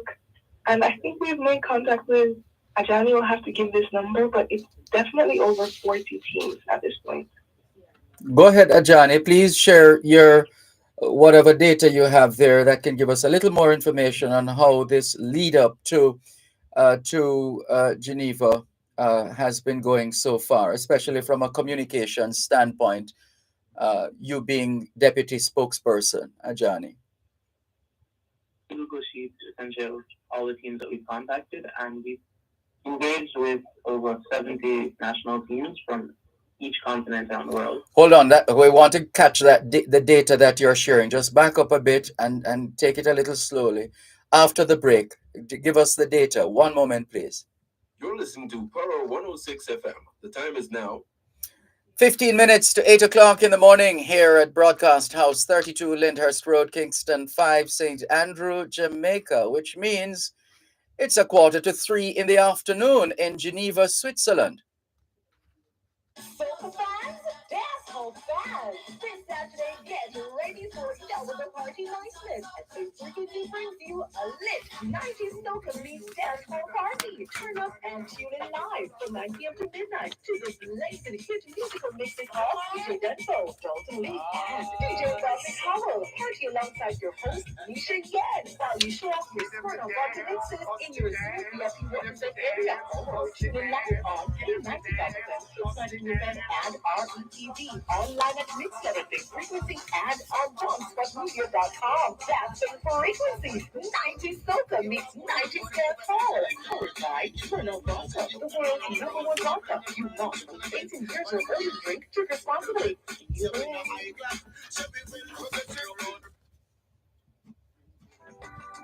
Wherever you go, in tribute to Jamaicans in the diaspora, wherever you go, you shine. You make us proud. Despite our challenges at home, you never give up on us.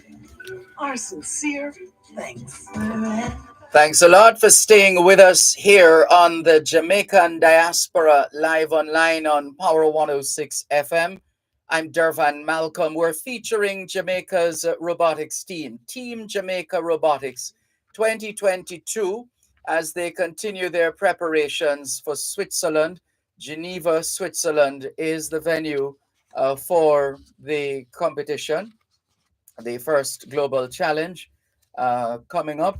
We got some dates from Gavin Samuels earlier on. He's the coach of Team Jamaica Robotics. The 13th to the 16th of October. Those are the dates of this first global challenge. And they're leaving Jamaica on the 10th of October. And that's in a few days. And we wish them well. We have been learning about their program of activities. Chelsea Rary is Team Jamaica Robotics spokesperson. Ajani Hickling is deputy spokesperson. He is a student at the American International School of Kingston. Chelsea Rary is a student at Immaculate Conception High School. Taekwon Williams is a student at St. Andrew Technical High School. Taekwon is in grade 11. Ajani is in grade 13. And Chelsea in grade 12. And they were just about to share with us. In fact, Taekwon Williams was sharing with us some data, some numbers in terms of their communications program so far and interactions with different representatives from different countries. Please go ahead now, Taekwon.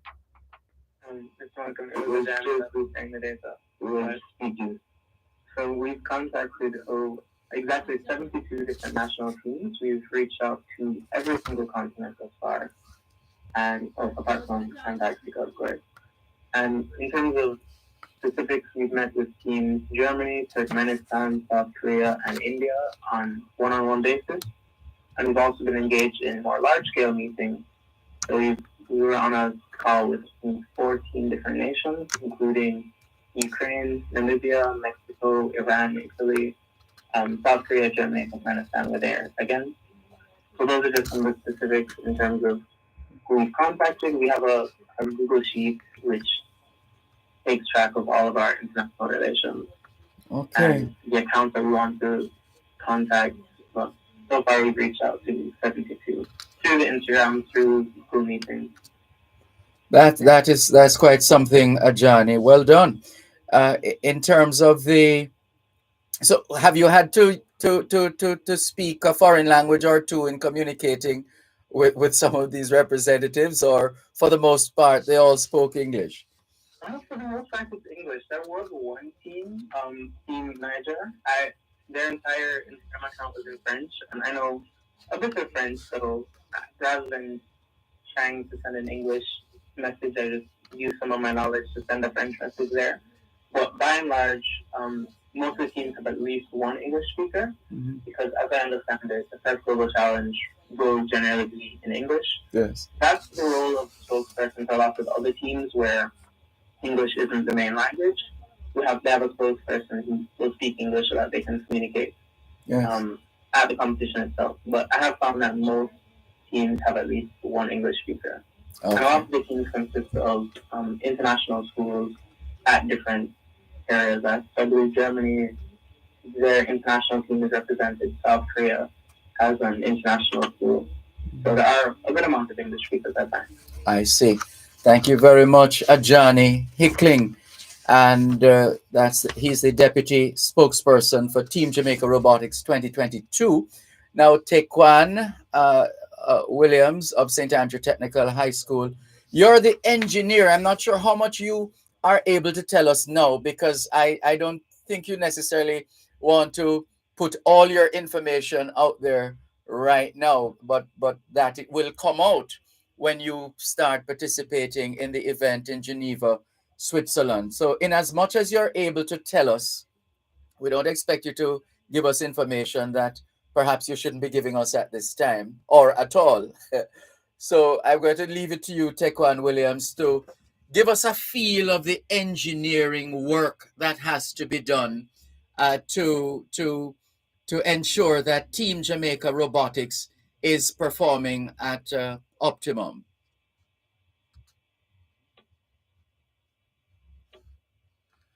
Tequan? Yes. So what is involved now in your area? Engineer. You're the engineer. So if even in general terms, if you can give us an idea of the plan or the program of activities.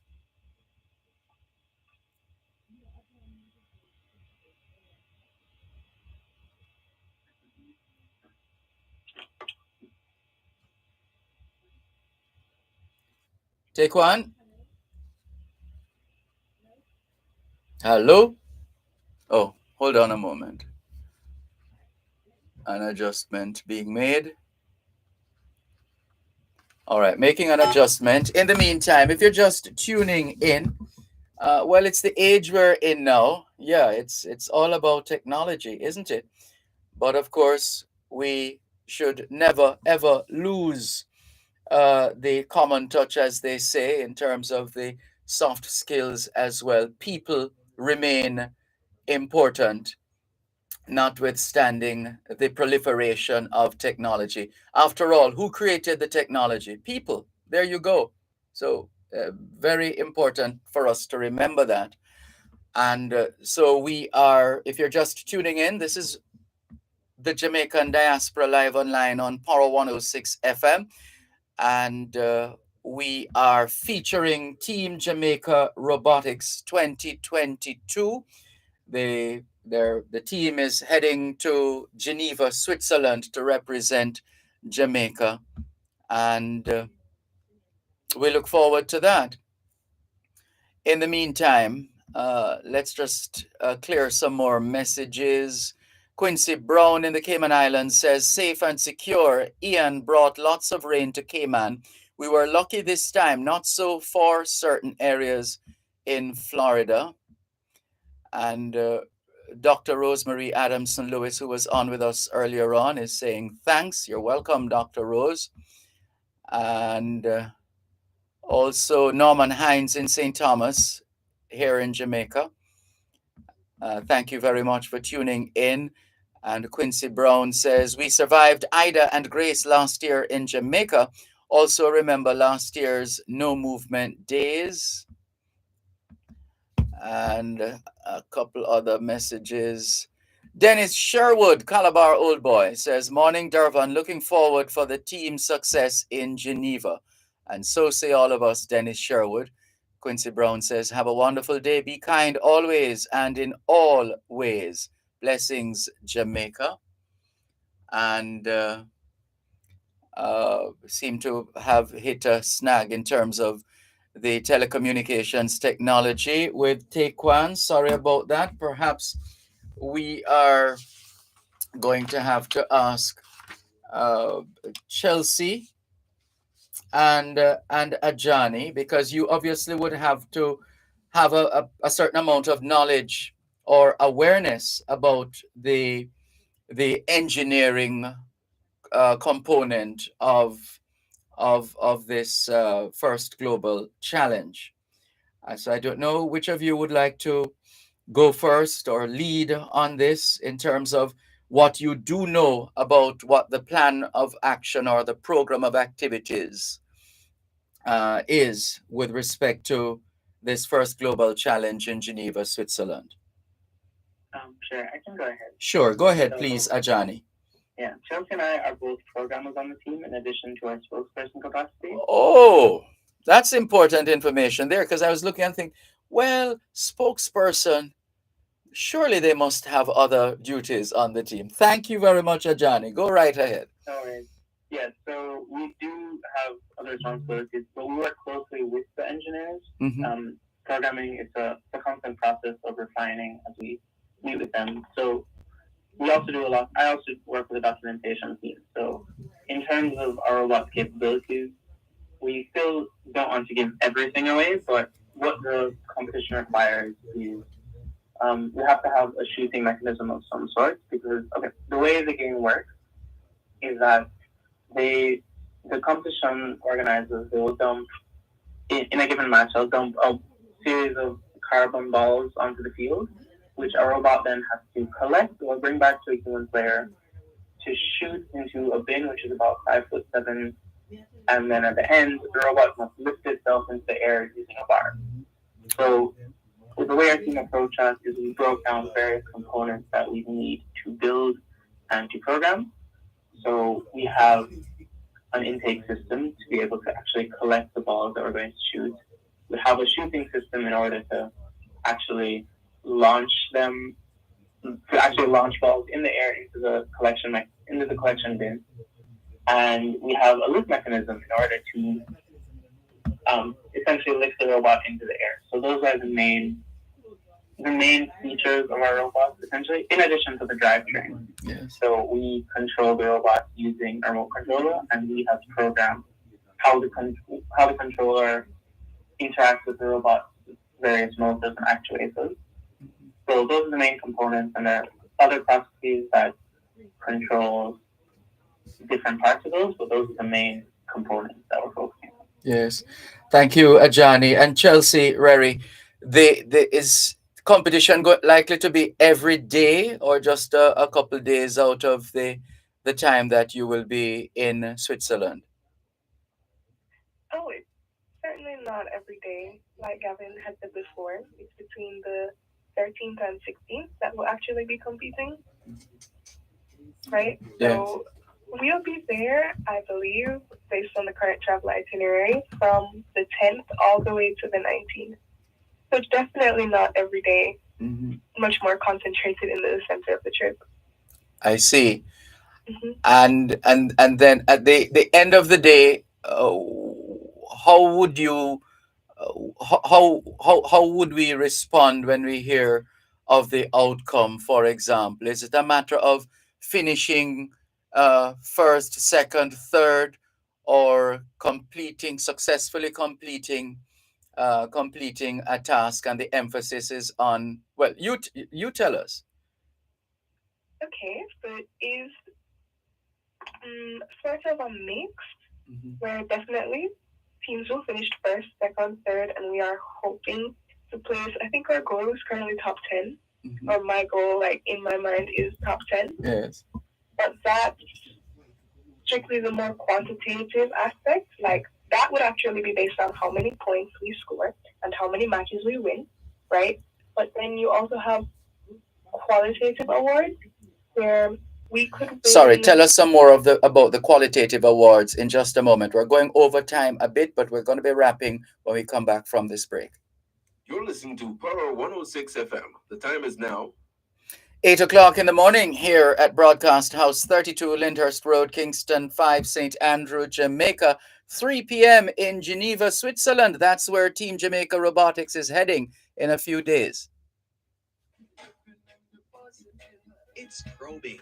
There has not been a single year since 1974 where the poor has not been oppressed by the state. Spurring action.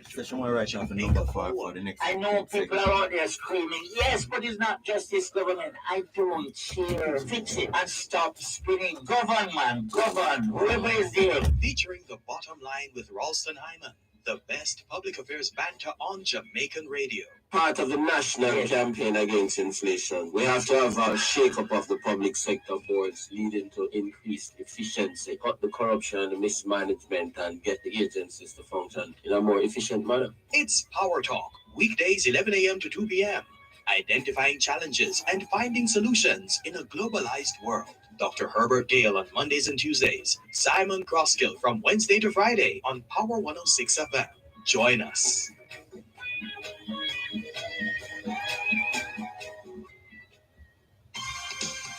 Tune in every Thursday at 3:30 p.m. for Your Legal Corner with Dana Walker Huntington during both sides of the story with Dervan Malcolm on Power 106 FM. It's your source of information regarding U.S. immigration matters, combined with Power 106 FM's pioneer of diaspora broadcasting. Call in with your U.S. immigration queries and concerns on 876-922-41125 or send a text or WhatsApp message to 876-279-8598 and get the answers you need for your U.S. immigration questions. That's Your Legal Corner with Dana Walker Huntington, Thursdays at 3:30 p.m. during both sides of the story with Dervan Malcolm, only on Power 106 FM.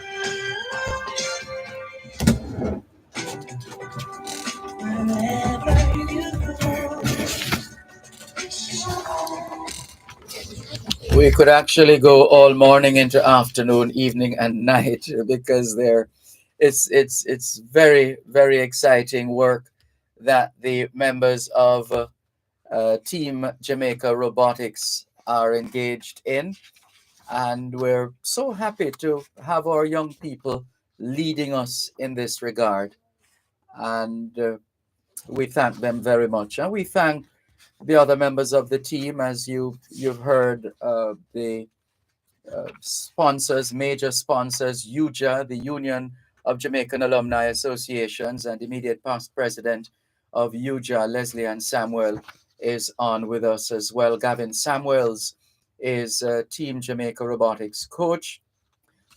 Sorry, we lost Tequan Williams of St. Andrew Technical High School due to a technical issue with the phone system, and we're happy that we still have online Ajani Hickling of the American International School of Kingston, deputy spokesperson for Team Jamaica Robotics 2022. And when we took the break, Chelsea Rerry, the spokesperson, was about to give us an idea of the qualitative components, having already referenced the quantitative components involved in the overall performance of the respective teams. Chelsea? Right. As I was saying before, placing first, second, or third isn't actually the only way to win, because we are still eligible for the qualitative side, such as the Best Sponsorship Award Gavin had mentioned earlier that we nominated Usual for. And there are also a variety of awards for different aspects, such as, I know Helping Hands is one for the team which is most helpful to other teams. So I just say that to say there's a large variety of ways to win that aren't just placing first, second, or third. There are several other awards that would still be eligible and competing for. Okay, great. Thank you. But, Sorry, go ahead.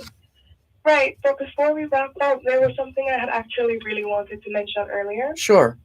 Which was that as spokespersons, the biggest sort of outreach we've done was when the Michael University held their International Educational Symposium at the Pegasus in August. And I'm not sure if your viewers or you would be familiar with that event, but we actually had the opportunity to give a presentation on robotics and Earth, and essentially the same information we're sharing here at that event. And it was attended by a variety of important educators. I'd have to look at the list right now to tell you all of them. But if you or anyone are interested, we actually shared our whole presentation and share more robotics information on our Instagram constantly. We were actually presenting to our Minister of Education, the Honorable Abel Williams. So just to give you an idea of the profile of educators that were actually able to hear our presentation. Excellent. Very well done. Congratulations. And I hear Taekwon is back. Thank you for rejoining us, Taekwon. We wanted you to give us a quick snapshot of the engineering component of and what would that entail for you individually and as a team collectively.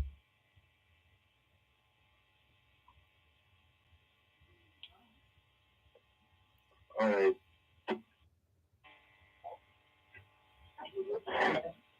As an engineer, I have to design, build, and maintain robots. So, what I have to do is make the drive shape measures of the speed, program, motors, battery, control hub, expansion hub, so that the robot can function as it is programmed. Yeah, but even just the thought, I mean, just the thought of programming a robot, I'm thinking, wow, that must take some skill. But you young people seem to have mastered these things already, and you're still in school. Very, very impressive.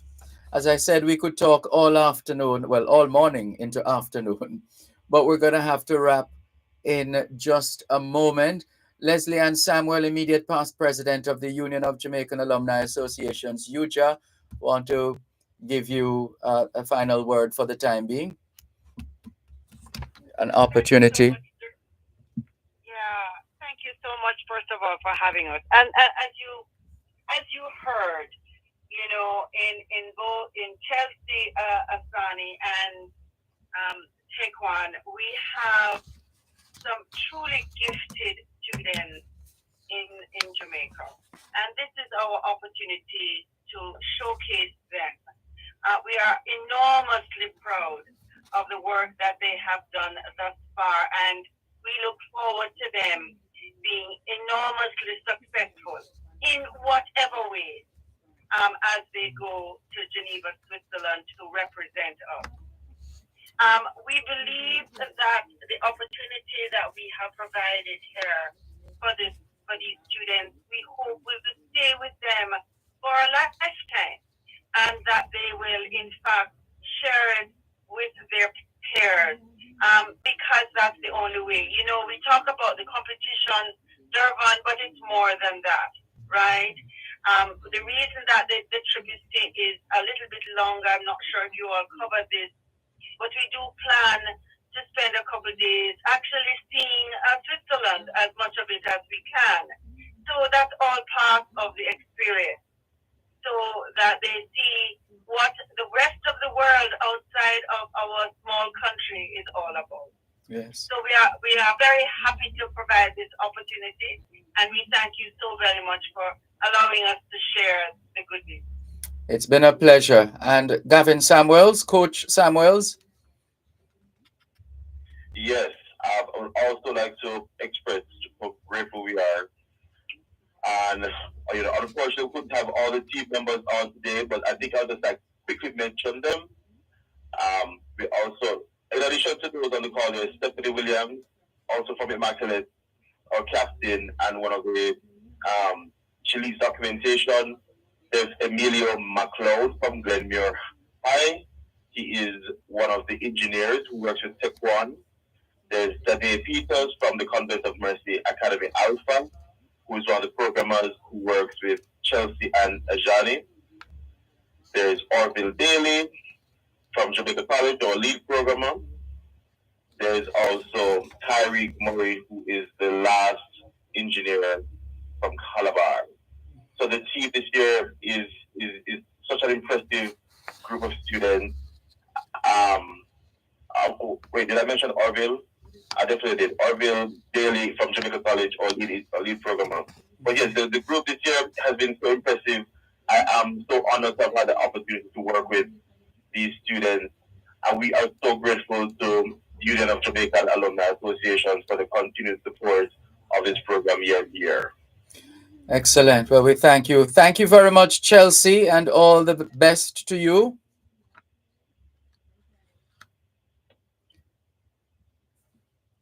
Hello? I'm not sure. Yes, I was. Thank you. Very appreciated. It's been a pleasure. And Ajani Hickling, thank you as well. Well done. Thank you. Wonderful. Tekwan Williams, good to have you on board as well. All the best. Thank you, sir. Good. Take care. And Leslie Ann Samuel, immediate past president of the Union of Jamaican Alumni Associations, UJA. We're in OT now, overtime, but it was well worth it. Thank you all so much. All the very best. Team Jamaica Robotics 2022 to the world. All right. Let's change gear now and move to the Jamaica Howard University Affinity Network, J1. They're staging their 4th annual Hues of Blue Scholarship Fundraiser reception. And in a moment, we're going to be hearing from the chairman of the Jamaica Howard University Affinity Network, J1, Mr. Don Christian. It's that time already again. Goodness, time flies. How are you? Good morning, Dervan. How are you doing this morning? I am fine, thanks. And you? I'm doing very well. And greetings to all of your listeners. Today's another special day, as you know. So we're looking forward to this evening's celebration. Right. Well, take us back a bit to how this fundraiser came into being. Well, thank you. So J1 was started just 4 years ago through a conversation with Ambassador Audrey Marks and President Wayne Frederick of Howard University and myself. And the idea was recognizing that there were increasingly limited opportunities for scholarships for international students and Jamaican students. We thought it was going to be a great idea to form an organization that had the specific purpose to find scholarships, provide mentoring, and other forms of support to Jamaican students attending Howard University. And that means students of Jamaican descent as well as those coming directly from Jamaica. So with that idea, J1 was formed through an executive committee, and we went about and raised the money to establish the scholarship fund at Howard University. And then we started going from there. So in that short period of time, you know, we started with 5 students getting scholarships, and then we're able to move it up to 8, and then we kept growing and growing, and this year we're going to award 16 scholarships, Dervan. So we're super excited about that. Lovely. And how do students become eligible for these scholarships? Yeah, so today you have to be a student at Howard University. So typically what we encourage is from you get into the freshman year, our scholarship application process starts in the spring. And you should apply We go through an interview process, an application process, and then we award the scholarships in the fall for those students applying in the spring. So any student who is at Howard University, regardless of your status, meaning freshman, graduate student, and the like, is eligible for the scholarship. Mhm. And does it matter which area of studies I pursue? No, not at all. So we've had medical students, engineering students, business students, and other folks who have certainly benefited from the scholarship itself. And let me tell you something, Dervan. When I really think about when we started this and how it's grown, the thing that really strikes all of us is that we have such a talented group of students who not only are doing great things at the university in terms of school, but whose ambitions, aspirations are of the like of wanting to change the world. Sorry, can you pick up that point after the break, please, listeners? Don Christian chairs the Jamaica Howard University Affinity Network, J1 for short, and today is a big day. This evening, the fourth staging of the annual Hues of Blue Scholarship Fundraiser reception. You're listening to Power 106 FM. The time is now 15 minutes past 8 o'clock in the morning here at Broadcast House, 32 Lyndhurst Road, Kingston 5, St. Andrew, Jamaica, 9:15 a.m. in Washington, D.C. Soca fans, dancehall fans, this Saturday get ready for double the party niceness as the frequency brings you a lit 90s soca meets dancehall party. Turn up and tune in live from 9 p.m. to midnight to the blazing hit musical mixing of DJ Denso, Dalton Lee, and DJ Roderick Howell. Party alongside your host, Misha. How many more? You show off your Smyrna Roger mixes in your reserved VIP represent area or tune in live on K95 FM, Kids FM, and RETV online at Mixletter, Big Frequency, and on OneSpotMedia.com. That's the frequencies. 90s Soca meets 90s dancehall. Powered by Colonel Vodka, the world's #1 vodka. You must 18 years or older. Drink responsibly.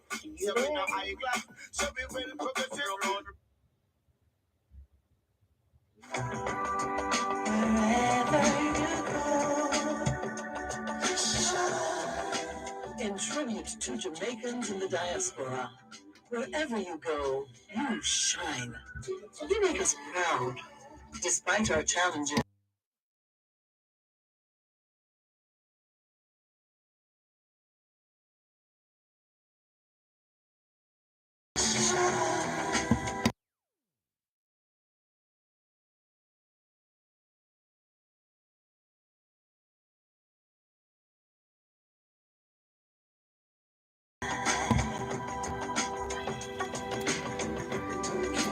Thanks a lot for staying with us here on your program, the Jamaican Diaspora Live Online on Power 106 FM. Going to the break, Don Christian, chairman of J1, Jamaica Howard University Affinity Network, was getting into the substance, the depth of impact, and the fact that these are lives that are being impacted, and these are young people who are being prepared to change the world, to impact the world. Right, Don Christian? Indeed, Dervan. Howard's motto is excellence in truth and service. And when we think about the quality of the Jamaican students we see at Howard University, and that grit and that ingenuity that we know is true to our Jamaican diaspora and our Jamaican population, when you combine that energy of the Jamaican student with the opportunities at Howard University, we just see something super special. And when we reflect on how many students we're serving, well, we have well over 100 applications, Dervan. Whoa. And the quality of the applications and the students, we feel like we could easily double the number of awards every year. So it's so important for us to continue to grow the platform, because we understand that there's so many unmet needs out there, and the return on our investment is beyond extraordinary. We already have past scholarship awardees who are at medical school, graduated from dental school, have gone on to Harvard Law School, Columbia Graduate School, and the like. So we know that when we are able to give them a little bit of a boost that they're going to continue to not only thrive, but look to make a difference in the lives of others themselves. And I think that's what's so special about this population. And that's why we're so committed to growing J1, continuing here in the United States. And we have longer term ambitions to be able to serve more students in Jamaica so we can fill the gap of the students in Jamaica who are looking to get into Howard. We're not there yet, but if we can continue to grow and benefit from this community, then we'll be in a position to even make a bigger impact going forward. And at the rate at which you're going, surely you're building up right now a cadre of past beneficiaries of J1 scholarships. Is that in and of itself could become quite a movement? Absolutely, and I love the word choice you made, because when we think about J1 is not just a community; it is a movement. Mm-hmm. You know, with this year's class, we would have awarded over 45 scholarships, and to individuals. And if you just project what we should be able to do in the next 2-3 years, we'll be talking about 100 here very quickly, Dervan. Yeah. And and then beyond, right? Mm-hmm. And what we're also hoping for is, as we continue to engage more of the diaspora, we need mentors. We need people to engage with our students. We want to have more of an on-the-ground presence so that we're surrounding them not just with scholarships and mentorship, but with that love and that energy that continues to propel them on their journeys. And I think that's what's so special about what we do. Are there? Sorry, go ahead. Shout out to our executive committee as well. Yes. Because the small things that they also do make a difference. Whether it's picking up a student who needs a ride, teaching somebody how to drive, dropping off an unexpected meal, those are all things that we as the executive try to facilitate to make the lives of the students more comfortable and give them the time and focus to drive the studies, which are what's going to propel them to the next level. Yes. And are there particular individuals, institutions, organizations that you would like to mention who have come on board, whether as partners, sponsors, supporters, contributors? Well, that's the thing that's so exciting. One of the big things that we tried to expand this year and last year was to try to get a little bit more corporate support. And so we've been fortunate to get support from Proven in Jamaica, the Grace Kennedy Company, JMMB, Victoria Mutual, Negril Eatery, Lion IQ. There are many different organizations that have stepped up to really provide some support to these students. And we've also instituted the J1 Impact Awards to recognize other individuals, organizations who are also contributing to youth and education, because we think it's important for us to use our platform to also give back and recognize those who are also doing making a big difference as well. So we're also super excited about that component of how we're evolving, because it gives us a chance to spread our love to others, as well as create that broader community that will support our students going forward. And how can those listening to us who are inspired, who are moved to make a contribution, how can they do so? What are the options open to those who would like to support the work of the Jamaica Howard University Affinity Network, J1? Well, we have a lot of information. We have our virtual shows, we have our tickets, and we have the ability to donate. So all the information is at jhuan.org. We're encouraging you to donate to our scholarship fund. That's where the action is. That's where you're able to give directly to Howard University and to the scholarship fund at J1 so that we can support our students. That's the big ask, Dervan. Yeah. And if you can sponsor us going forward, we certainly love that. The Hues of Blue annual event this Saturday, October 1st, is our celebration moment to honor these students in a scholarship award ceremony and to also recognize our Impact Award honorees. And you can continue to support us by continuing to donate, because our campaign, if you will, goes all the way to the end of the year, because we know that the more money we can raise, the more scholarships that we can award. So we're fully committed to continuing to get the information out there, Dervan. And of course, we're on Facebook and Instagram as well. And you can stay in tune with our community by just connecting with us and registering your email so you can get the updates from J1 as we continue. And for those who have perhaps never attended a Hues of Blue Scholarship fundraiser reception, what is that generally like? What can they expect?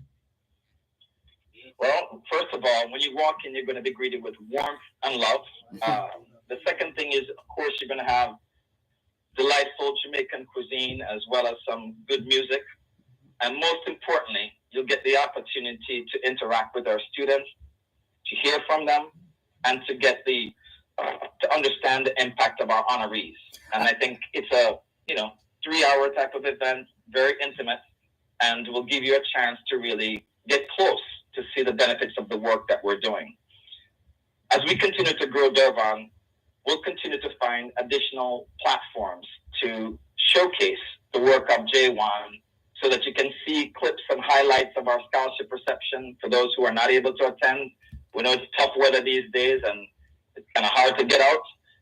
But as far as tonight's event goes, please check us out at jhuan.org and just donate to our scholarship fund. Well put, and congratulations to you and the entire J1 team on the work that you continue to do in support of education, in support of the future of this world. We really appreciate the work of J1. Thank you so much. We trust you will have a successful 4th annual Hues of Blue Scholarship fundraiser reception. We want to encourage those listening in and watching on social media as well to spread the word and cause it to go viral so that more people will support and more students will benefit. It's been a pleasure as usual, Don Christian. Thank you so much. Well, thank you to all your listeners, Dervan, and thank you for all that you're doing with the community. I mean, it's very clear that you're passionate yourself about helping youth and education. I know you do it in many forms, and we're just appreciative of the time to share our message today. And just for the community, help us celebrate, but also help us grow. So please donate to us at jhuan.org. Well done. Thank you so much. All the best. Thank you. Bye-bye. Bye-bye. Don Christian, chairman of Jamaica Howard University Affinity Network, J1 for short, JHUAN for short. Google JHUAN, and you can get some more information there as we continue here on your program, the Jamaican Diaspora Live Online on Power 106 FM, still streaming live on the Gleaners website, go-jamaica.com, live on your smart devices all over the world. As we get ready for our next segment, and there is a connection of sorts because we have those individuals involved in the work of the David Wagahont Foundation based in Washington, D.C., who overlap from time to time in the work of, at the same time, I should say, in the work of J1, for example, Jamaica Howard University Affinity Network. And so we're standing by to connect with Christopher Hunt, the chairman of the David Wagahont Foundation based in Washington, D.C. Let's continue to work on that connection. In the meantime, we thank Errol in Maryland for tuning in. Good to see you. He says, good morning, Dervan, and have a blessed day. Raining like cats and dogs, says Errol. You stay dry, Errol. Thank you very much for that weather update. All the very best. Continuing with more on the Jamaican Diaspora Live Online on Power 106 FM. And still trying to connect with Christopher Hunt. But let's tell you what that is about in the meantime to take us to the break. We're almost at the break anyway. There is there's an event, a presentation a presentation event of the David Wagahont Scholarship Foundation, and they've had to reschedule their scholarship foundation presentation, the David Wagahont Scholarship Foundation presentation, originally scheduled for last week Sunday, but we all know what happened last week Sunday, the rains associated with the then tropical storm Ian, which eventually became Hurricane Ian. And so it's been postponed and is scheduled. In fact, we're going to make that connection with Christopher Hunt in just a moment. Protecting Jamaica's borders from illicit imports and exports is a key priority for the Jamaica Customs Agency. The JCA will remain vigilant and resolute in effectively fulfilling this mandate. The time by the Jamaica Customs Agency is 8:30 in the morning here at Broadcast House 32 Lyndhurst Road, Kingston 5, St. Andrew, Jamaica, which means it's 4:30 p.m. in Addis Ababa, Ethiopia. Farmers, come for a candid conversation with the Minister of Agriculture and Fisheries, the Honorable Pernell Charles Jr. Learn more about the agricultural sector and the role we all play with its development. That's a Morning with the Minister, every second and fourth Friday of every month during Farm Talk with Alfie McKenzie, right here.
Thanks a lot. Thanks a lot for staying with us here on the Jamaican Diaspora Live Online on Power 106 FM. And we thank our guests for their patience and understanding. We have been trying to cover a lot of ground this morning on the Jamaican Diaspora Live Online on Power 106 FM. As we indicated, the rescheduled David Wagahont Scholarship Foundation presentation will take place tomorrow, Sunday, the 2nd of October.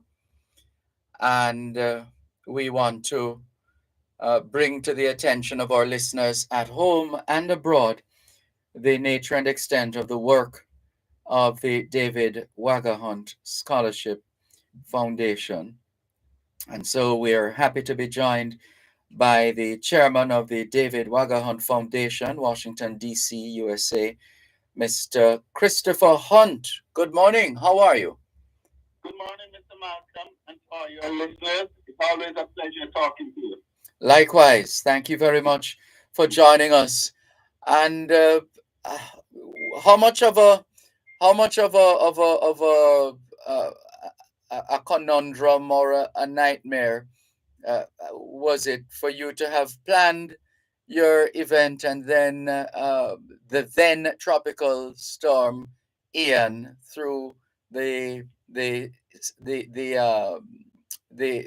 instability that caused, which then led to the postponement of your presentation? It's not much, it's a labor of love. And, we just have to pivot. Unfortunately, I should have been in Washington, D.C. attending the J1 function later this evening. But I have to come back. I have to come back to Jamaica just to be present tomorrow. And we are looking forward to a very exciting presentation ceremony. Because, as I said, we are growing from strength to strength. And I'm just happy that we are able to put it on tomorrow. Mm-hmm. And can you remind those of us who know and enlighten those who don't of the essence of the David Wagahont Scholarship Foundation, please? Sure. Real quickly, in 2007, my brother passed away. At the time of his passing, he was the Manning football coach at Calabar High School. All the Hunt boys matriculated at Kingston College. So as a family and with his close friends, we decided in 2009 to start the David Wagahont Scholarship Foundation, where we would give one scholarship each to an incoming grade 8 or second form student at both institutions for $100,000 per year for 6 years. And I'm proud to say, in 2017, we went ahead and increased it to 2 students per school. So I'm proud to say this year, when we do the ceremony tomorrow, we are going to have 24 students and we are going to disperse Jamaican $2.4 million. Whoa. Since inception, we have had 42 scholarships valued at Jamaican $18.8 million in a US $135,000. So we are just proud with what we're doing. We're trying to assist the boys, the young men in Jamaica at both Kingston College and Calabar to just help defray their costs as they try to concentrate on their schoolwork. And is this a one-off scholarship, or it follows them as far as they go within the high school system? Yes, so when they get it, it's not one-off. So when they get it, starting in grade 8, they're going to have it for 6 years until they leave high school or secondary school. And so it's valued at $600,000. Even this year, we're going to start giving for the incoming students computers. We're going to give them laptops. Before we used to give them Chromebooks, but we know that we're continuing to expand our program. And I'm just proud with what we're doing. I'm even proud of the outreach program we do in the Washington, D.C. area, especially at Howard University. Every Easter for the past 5 years, we have an Easter brunch. So a lot of those students who are getting the J1 scholarship, we are familiar with them because we are also have a presence at Howard University where we can just expand our brand. Excellent. And it seems too that more support is the order of the day. People know of the work of the foundation. People want to be a part of it. They want to make their contribution, and that makes the lives of the potential recipients a lot better, because the more support that the David Wagahont Foundation gets, the more students you're able to assist. Yes, definitely. So with your audience, they can reach out to either schools. The schools are very supportive of the work we are doing. You can also go to our website, which is davidwagahont.org. It's one word. David Waga is spelled WAGGA Hunt HUNT.org. And we can also reach out to you, Dervan. So you are also very instrumental in advancing not just the programs that you allow us to talk on, but you are intimately involved with the David Wagahont Foundation. Yes, and humbled to have been able to play my part. In terms of the performance, is it how successful have you been as a foundation in exciting the students so much to the point where they want to do nothing but excellence? They want to be nothing but good. You see, from the beginning, when we have the presentation ceremony, most of the times we kind of highlight the past recipients, and especially when we talk about students, former deputy head boys, actually getting 8 subjects with 8 distinctions. I'm even proud that the 3 kids who left the program this past year, Peter Campbell, he's in Florida because he got a scholarship, and I want the audience to look out for that kid. He's going to be doing amazing stuff, not just as he matriculates with his academics, but he's going to be an awesome swimmer. He might be one of our next big swimmer for Jamaica. And the Henry twins, who got a full scholarship, that's Gianni and Giovanni Henry. They got a full scholarship to continue at a tertiary institution at the University of Albany. So with those kind of individuals, we are able to, get the current, recipient, excited and see what they can do, not only in the classroom, but also do some co-curricular activities and also try to give back. Mentorship is something we're going to try to, do a lot more. I think we have fallen short on some of that, and I'm going to implore the committee for us to be a lot more involved with the lives of these students. Yes, indeed. And as we get ready to wrap, so for the function that will take place tomorrow, give us a little more information, the presentation. Yes, so we're going to have the scholarship presentation ceremony tomorrow, October 2nd, and it's going to be at the National Housing Trust Social Club Auditorium. It's located on the 3rd floor of the parking lot. The actual address is 4 Park Boulevard in New Kingston, and we are expecting, I know it's a little overcast, but we are expecting, we are looking forward to see the students in their uniforms. I'm just excited that we're able to continue to,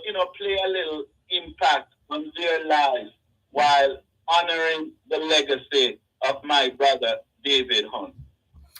And finally, again, just a reminder as to how people can follow the work of the David Wagahont Foundation and other links that they can follow. The best place to go to see the work that we have done over the years is to go to our website. It's davidwagahont.org. You can also, reach out to both schools, Kingston College and Calabar High School. And for your audience, they can also reach out to you as well. And you will be able to, disperse or divulge more information. But the best place to go would be our website, and it's davidwagahont.org. Christopher Hunt, chairman of the David Wagahont Foundation, Washington, D.C., USA. Well done as usual, and we look forward to tomorrow's presentation exercise. Thank you. Will we be seeing you tomorrow, Dervan? I'll do my best to be there. Okay. Thanks again. As I always tell you, I'm very appreciative, and I can speak on all the people who come on your program to give us this platform to advance our initiative. And keep up the good work, and I'm just glad that I'm associated with you. Humbled to hear you say that. Thank you so much. Likewise. All the best. Take care. You're welcome. You too. Christopher Hunt, chairman of the David Wagahont Foundation, Washington, D.C. More in a moment. You're listening to Power 106 FM. The time is now 8:46 on Power 106.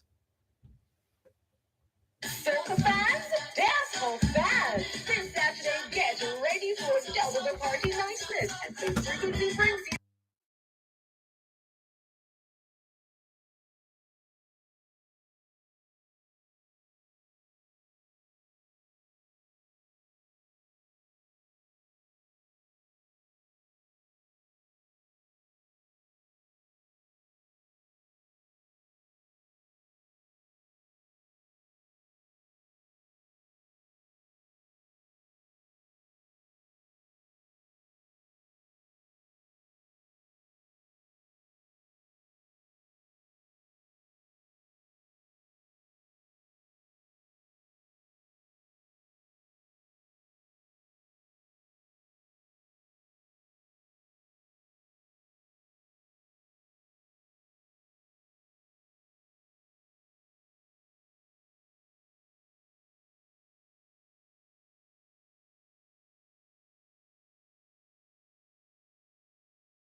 and as I said, the application form, if they can complete that and get it notarized ahead of time, it will save, the time that they will spend with us.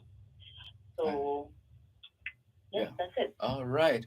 Well, we want to encourage those Jamaicans in the UK to take advantage of the presence of PICA, Passport, Immigration and Citizenship Agency, along with the Registrar General's Department, the RGD.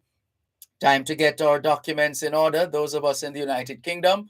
And you have an opportunity, glorious opportunity, October 3 to 4, 9 a.m. to 3 p.m., Legacy Center of Excellence, 144 Potters Lane, Birmingham. And the 6th to the 8th of October, St. Mary's Center, Lewisham, Ladywell Road. And you payments by cash or international money order only. And looking forward to keeping the information out there as the days roll by. In the meantime, thank you so much for your work, Nicole White, and the team at the Registrar General's Department. All the very best. Thank you. Thank you for having us. It's been a pleasure. Nicole White, Marketing and Planning Manager at the Registrar General's Department, RGD, giving us a preview of the Access Jamaica UK leg, the UK leg of Access Jamaica, PICA and RGD on location in the UK. And you can go to pica.gov.jm to register. And that's it. Can we thank you for the privilege of serving you on yet another edition of your program, the Jamaican Diaspora Live Online. All things being well, the Jamaican Diaspora Live Online returns next Saturday. Till then, this is Dervan Malcolm, reminding all of us that every day is an opportunity to do better than yesterday. Take care, and thank you, Celise Pinnock, along with Chandel Forbes, for doing technical and production duties behind the scenes. Thanks to our guests and you, our faithful listeners at home and abroad. Take care. Power 106 FM just presented the Jamaican Diaspora Live Online. You're listening to Power 106 FM. The time is now 9:17. An emergency fund is critical. Set one up with BPM Financial's Goal Savings Club, where you can earn higher returns than on regular savings accounts. The Institute of Chartered Accountants of Jamaica Annual Business Conference, October 6, 2022, under the theme, Sustaining Your Future with Integrity. Come for a remarkable conference experience and hear local and international presenters speak on issues affecting businesses, navigating the effects of the pandemic and other global disruptions. Contact ICAJ at 876-929-5869 or 876-929-6082 or log on to icaj.org for registration and more details.